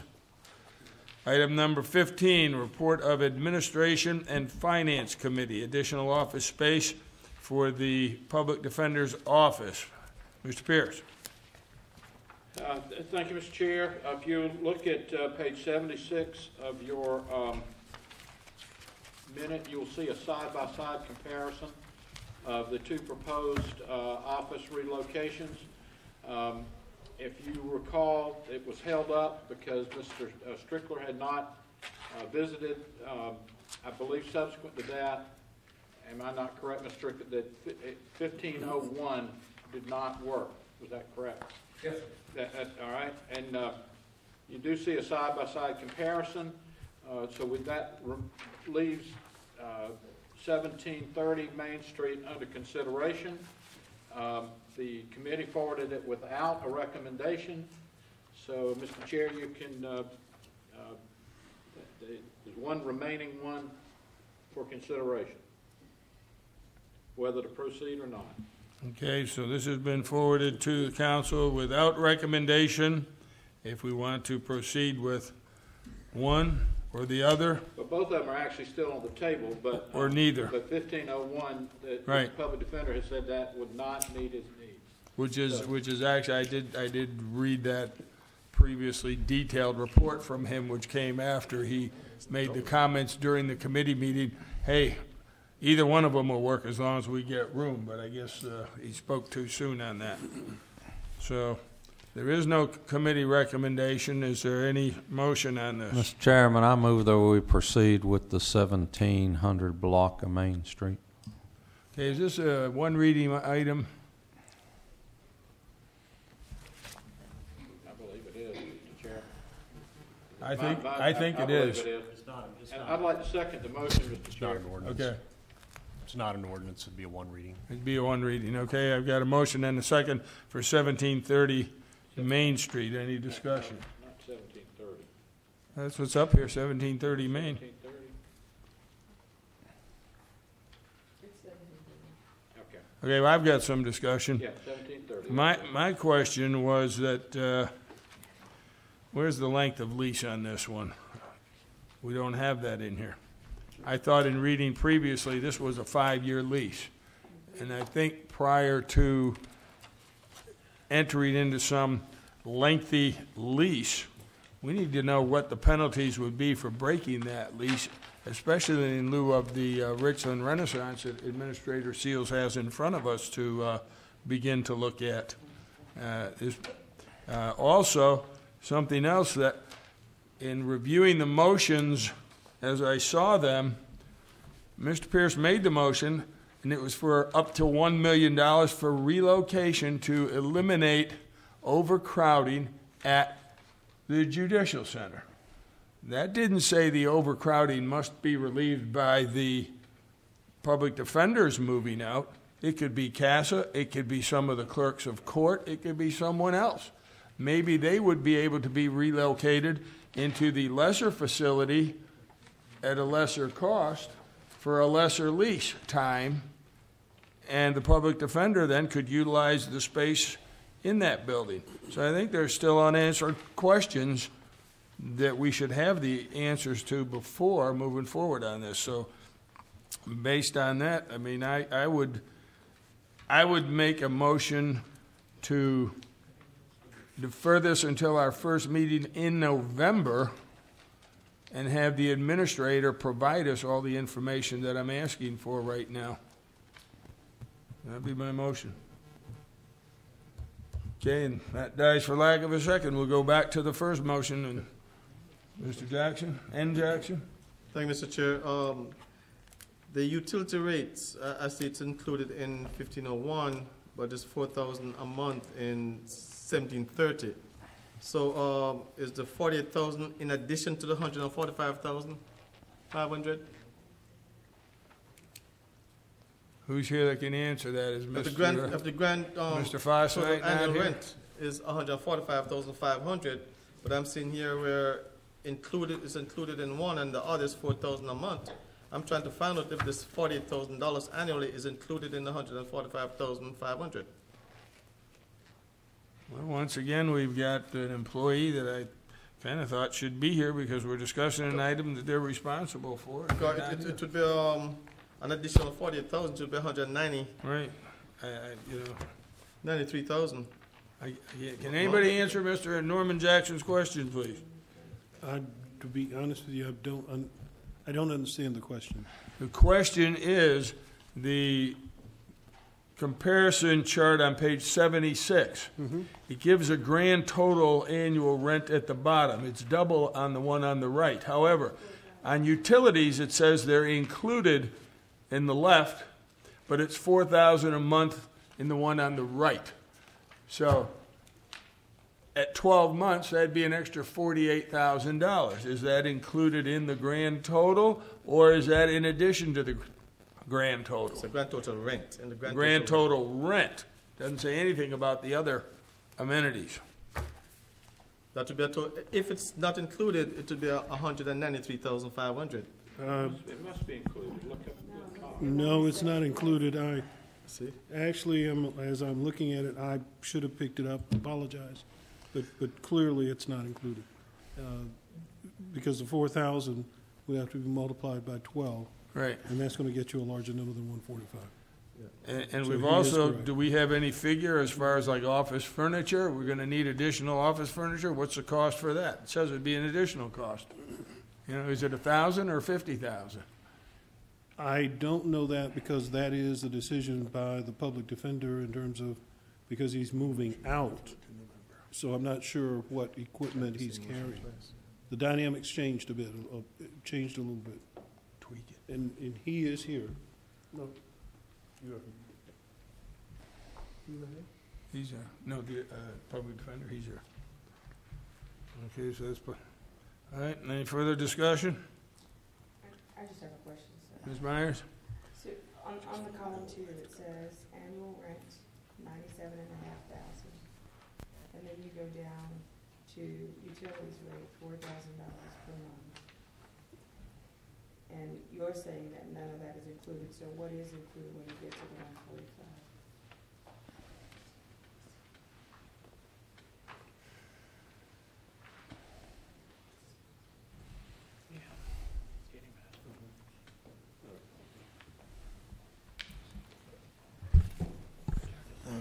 Ms. Myers, members of council, Brandon Madden, assistant to the county administrator. So if you go down column 2 on 1730 Main Street, the annual rent is included in that 145,000 number along with the utilities rate. That's what I thought. Yeah. Okay, but it says. Go ahead, Mr. The clarification, because if it's included, I'm seeing it on the left, it says included in rent, but then on the right, it gives an amount. So if it's included in the rent, why didn't you say included in rent? It's just $4,000 a month. It's included in the total, sir. To the left and the right. If it's included, it should just say included in rent, but it doesn't. Mr. Jackson, it's included in the total at the bottom. That's the number I'm looking at. If you Yeah, look no, at I know you're just saying at the bottom, but it's not included in the rent. It's a separate at that cost. place it says included, so at the bottom said grand total annual rent, right? And on the left, in this one in utilities, it says included in rent, but on the right it says $4,000 a month. Right. If it's included in the rent, then it should It's say not included in the rent. Looks like they've multiplied that out and added it to the total at the bottom. That's why you get to that I number. hear what you're saying, but that's not what it's saying here. Okay. It's saying included in rent for one, but then the other it gives an amount. Right. If it was included in the rent, it should say included in the rent. It's not, Mr. Jackson, it's not included. That's why it's itemized. Okay, so that means it's an additional 48,000. No, sir. It means that Mr. Madden has added it into the 97,000 to get you to 145,000. Okay. Any further discussion on this item? If not, all in favor of the motion to approve 1730 Main Street for, I guess, 5 years, raise your hand. In favor, Pierce, Rose, Kennedy, Myers, Manning, McBride. Opposed? Opposed, N. Jackson, Malinowski. Passes on to Mr. Chairman, I move for reconsideration. We've got a motion and a second for, it's only second reading. Oh, I'm on the other one up here. Oh, sorry, okay. Motion and a second for reconsideration of 15A. All in favor of reconsideration? Aye. Opposed? Nay. Okay, item number 16A, report of the Economic Development Committee. We don't have anybody that, Mr. Manning, are you doing that today? Yes, I am. Okay, Mr. Manning. Thank you, Mr. Chairman, members of council. As was mentioned earlier, Mr. Livingston, the chair of our committee, is not in our county this evening, and Mr. Jackson and I met constituting a quorum, and as a result, we are asking that the authorization, execution, and delivery of an amendment to the July 28, 2009 fee agreement affecting conversion of that certain lease agreement dated as of December 15, 1996 between Unum Group, Colonial Life and Accidental Insurance Company, and Unum Life Insurance Company of America, in Richland County, South Carolina, and other related matters. We're asking for approval for first reading by title only. Okay, you heard the committee's recommendation. Committee recommendation. All in favor of the committee recommendation, signify by saying aye. Aye. Opposed? That motion passes. Mr. Manning. The other items were just for information. Oh, wait a minute. Not according to this. We can make them that if you want. No, I'm... All righty, thank you very much. As I told you earlier, when the lights went out, we go to bid around here earlier. And this item B, authorizing the execution and delivery of an amendment of the 2014 fee agreement by and between Richland County, South Carolina, and Project Meds to provide for certain infrastructure credits and other related matters. This came before the committee and for approval for first reading by title only this evening. That's our motion. Committee recommendation is first reading by title only. All in favor signify by saying aye. Aye. Opposed? Okay, Thank you. And item C, which had come from a previous meeting, the resolution certifying property located at 1087 Shop Road and 1115 Shop Road as abandoned building sites pursuant to South Carolina Abandoned Buildings Revitalization, Title 12, Chapter 67 of the Code of Laws, South Carolina, 1976 as amended. We ask approval of the resolution to certify that property. Okay, you heard the committee recommendation. I've got a question, please, on page 79, where it indicates down at the third, whereas, and it says, or a credit against local property taxes. Yet down 2 paragraphs later, it says that this shall have no fiscal impact on the county. Well, if you're getting a credit against your property taxes and not paying property taxes for a certain amount, how can there be no fiscal impact? May we have Ms. Harrison, the Assistant Director of Economic Development, please come forward and assist me so I get that just perfectly correct for you, Mr. Chair. Hi, good evening, Mr. Vice Chair, members of council. Just a minute, he didn't say that was all right. That'd be all right? That's all right, yeah. Thank you. Good evening. Yes, sir, to answer your question, so this certification is so that the taxpayer can actually receive the income tax credit. It's not for the property tax credit. It's an income tax credit. Yes, sir. So state law provides for an income tax credit for a certified abandoned building. This resolution that is being requested this evening is for that certification, which is done by resolution, that recognizes this property as an eligible abandoned building tax credit property, and then also recognizing the fact that there are 2 existing abandoned buildings on that property. And these are 2 buildings that have been abandoned for more than 5 years. Okay, so as long as they're expressing this desire to claim income tax credits, it strictly goes against that. The property tax doesn't come into play. It does not go against the even property though tax. that is another option. Specifically for the income tax credit at the Department of Revenue, for the Department of Revenue. Okay, thank you very much. Thank you very much, Ms. Harrison. Okay. You heard the recommendation of the committee recommending approval of item number C, 16C. All in favor? This is a 1 reading item. Is that correct? Yes. Yes. So all in favor, please show by raising your hand. In favor, Pierce, Rose, N. Jackson, Malinowski, Kennedy, Myers, Manning, McBride. Opposed? Okay. Thank you, Mr. Chairman. That ends my report on behalf of the chair, Mr. Livingston. Thank you, Mr. Manning. Report of the Rules and Appointments Committee. Mr. N. Jackson is going to handle that one today. Thank you, Mr. Chair. We have vacancies from A through R. We recommend to re-advertise these vacancies. You heard the committee's recommendation. All in favor signify by saying aye. Aye. Opposed? Okay, that passes. Mr. Jackson? Notification of appointments. The Transportation Penny Advisory Committee. There are 3 vacancies. There are 3 applicants. All 3, Brian Kolko, Karim Johnson, and Tiwana Tia D. Evans were unanimously approved. Recommended. Recommended. Well, approved and Okay, recommended and by- how long by- are these appointments for, Mr. Jackson? And these are for 4-year terms. Okay, so you heard the committee's recommendation to appoint these 3 individuals to the TPAC committee for 4 years. All in favor of the recommendation signify by raising your hand. In favor, Pierce, Rose, N. Jackson, Malinowski, Kennedy, Myers, McBride. Opposed? Okay, that concludes my report. That concludes your report. Thank you, Mr. Jackson.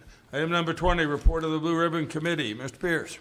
Thank you, Mr. Chairman. I will try to make this report as brief as possible. However, this is we're getting close to the receipt of funds, and we need several very important votes tonight. The Blue Ribbon Committee met on October the 4th. Interestingly enough, that was the second anniversary of the flood. We did take note of that, that we never expected to continue to be meeting for 2 years and have yet to resolve our issues with the federal government here. What we'd like to do is first of all talk about the hazardous mitigation grant projects. We submitted 9 applications ranging from community outreach, infrastructure strengthening, and buying out properties damaged in the flood. 3 of our property buyout applications have been awarded, totaling 49 residential properties. We have unanimously recommended 3 items associated with the implementation of these HMGP, and we need your vote on 3 separate votes here. The first is the committee is sending forward approval of 3 Tetra Tech project management task orders for grant management. Mr. Pierce, excuse me, if we can get council members on page 90 of the agenda, then they can follow if need be. Right. And this is approval of 3 Tetra Tech project management task orders for grant management. These costs are all included in the FEMA grants, requiring no county funds. The detail on that is in the packet. That is a unanimous motion sent forward. I need your approval. It's for all 3. Right. Would you like for me to vote on one at a time, or you want to vote all 3? Unless they're all of them. All 3? Okay, well, I'll run through them then. Item number 2, posting of 3 RFQs for third-party services, appraisal, legal closing, and property demolition restoration. Again, the cost of these services are included in the FEMA grants. That was unanimously approved. Item number 3, the 2-year extension of previously approved temporary waivers for building permits, plan review, and business license fees for flood-related work. Immediately following the flood, Council approved a waiver of these fees when proven to be for the repair of flood-damaged properties or for the businesses performing this work. Given the release of federal funds, this repair work will continue, if not increase, over the next couple of years. So we need your approval to extend those waivers. Those 3 items we ask for your approval. You heard the committee's recommendation. All in favor of approving the recommendation signify by raising your hand. In favor, Pierce, Rose, N. Jackson, Malinowski, Kennedy, Myers, Manning, McBride. Opposed? That motion, those motions pass. Mr. Chairman, I need to ask for reconsideration on that, please. So moved. Okay, we got a motion and a second for reconsideration. All in favor of reconsideration signify by saying aye. Opposed? Nay. Okay, reconsideration fails. Okay, we'll move on to the CDBG DR funds, which is a secondary. And rather than, we'd like for you to approve, I don't know how they're listed in, they're actually 4 unanimously approved items for the CDBG DR funds. Very quickly, we're asking, well, do you really want me to go through these? No, the summation, I think, is bottom of page 91, that action. Yeah. Which states, Blue Ribbon Committee unanimously recommended County Council approve the CDBG-DR Action Plan amendments, including the substantial amendment for the additional $7.25 million and establishment of a new intake period. That's the committee recommendation. All in favor of that recommendation signify by raising your hands. In favor, Pierce, Rose, N. Jackson, Malinowski, Kennedy, Myers, Manning, McBride. Opposed?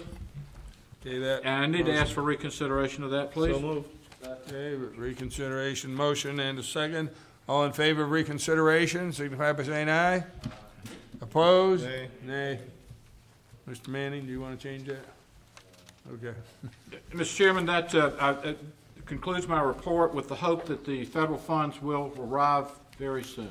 Thank you very much. Thank you, Mr. Chair of the Blue Ribbon Committee, for that report. Now we're down to other items. Number 21A, contract award for engineering services for Stony Point / Cedar Cove Sewer Rehab Project. Move to approve. Motion to approve. Second. And a second. Any questions? I have one, Mr. Seals, and that is, we were given scores in here, but we weren't given any bid amounts. You happen to know what those were? I mean, you can have the highest score and be bidding $10 million more. I'd kind of like to know that. Unless I missed it.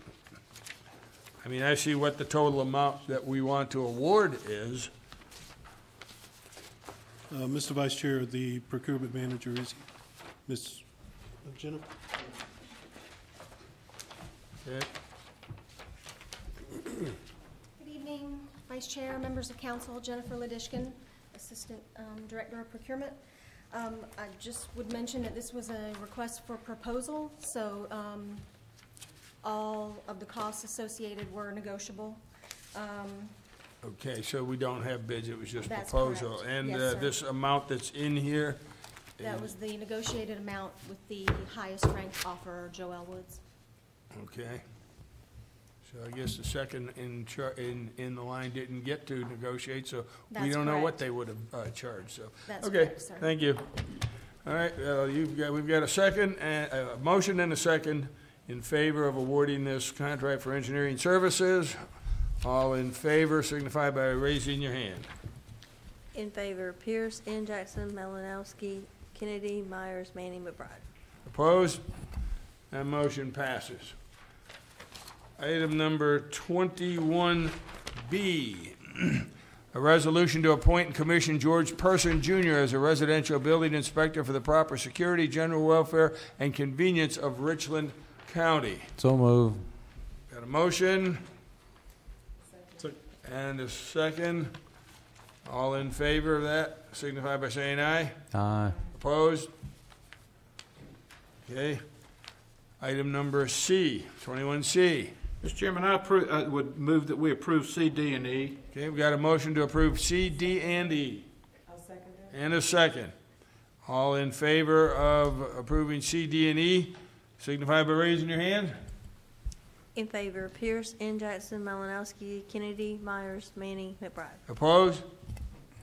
Okay, that motion passes. I also had a request that I'll pass the gavel to Mr. N. Jackson here for item number C, if we could reconsider that one, please. So I make a motion to reconsider item number C. Second. Okay. No, just C is all. And a second. Second. Okay. Should I ask for all in favor? You want to reconsider all of them? That's what I'm saying. We can if you want. I would only ask for the one. I would offer a substitute motion. We reconsider all three of them. Second. I'll accept that Move as a on friendly for the amendment. second discussion. All in favor? Please raise your hand. Yeah. Oh, of reconsideration? No. No.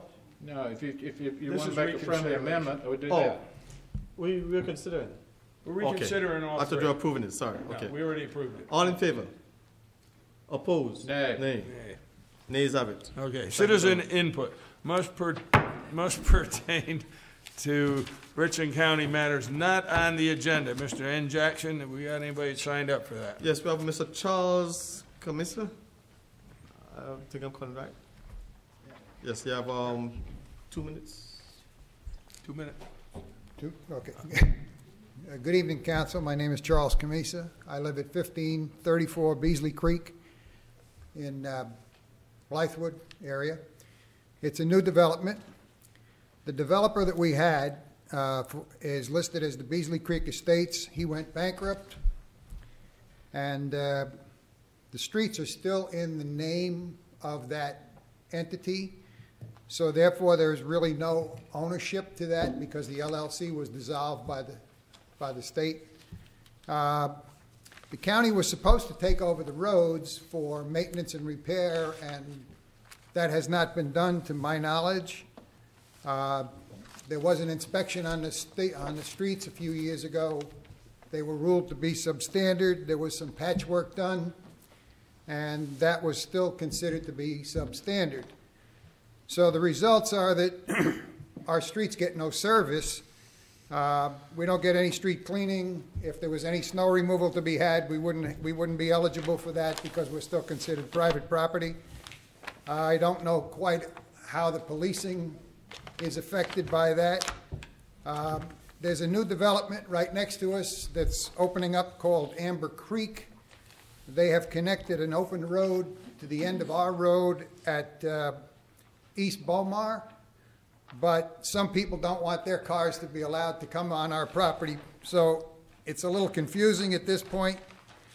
Last year, we were told that the county did an audit on streets and subdivisions like ours.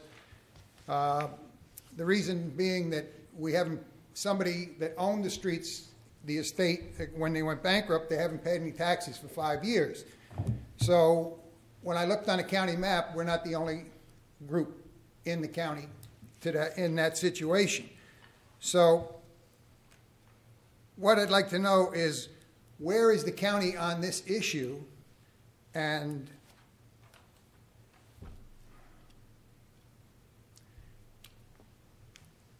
okay. Since we're not paying any property taxes, we'd like to get some services done. Thank you very much. Okay, thank you, Mr. Kamisa. Our Public Works Director was here, but I think he's gone. Ms. Hegler will get with you, get your information, present it to staff, and ultimately to council to see what we're going to do with it then, because you're not the first one that's come forward with that type of a situation. So thank you for coming down and being patient tonight. Okay. Thank you very much, everyone. Had a nice time. Thank you. Thank you. Okay, anyone else, Mr. Jackson? No. No. Number 23, executive session. Any matters for that? None. Item number 24, the motion period. Yes. I think you said earlier that there were issues that you could not answer in open session. Recreation. If you want, I don't have anything else I need to pass, but if you have any questions you want, I'd be happy to take them up. I don't have anything else to pass on the MOU. This was related to the MOU. Yeah. For the rec commission. I'm happy to have you send an email or something, but I'd like to know what the. Oh, I was going to give it to you right after the meeting. I'll give you exactly what the. I'd like to get it also. Okay. Okay, so you don't want executive session? Okay. He's going to send it to us. So then I think. Just email. I'll just email the proposed. We're in executive session. I got a motion for executive session. Do we have a second? I'll second the motion. And a second. All in favor? Aye. Opposed? Guys have it. Go into executive. We're now in executive session. We can stay here, right? Now we got other people. I guess. We'll stay here. Yeah. Everybody else out. Okay. We're going to stay here. Okay. We'll stay here, Greg. Okay. You stay here, I go back here. 1, 2, 3. Well, we don't have a quorum then. 2, 4, 5. We need 6 for a quorum. We can't vote in executive session anyway. No, but you need a We quorum. still need a quorum to continue, don't we? Do we need a quorum for executive session? We always would count. Yeah, but here's the thing. You only had how many? All right, Cameras all off? right, I understand, I'm staying. Oh, wait a minute, though.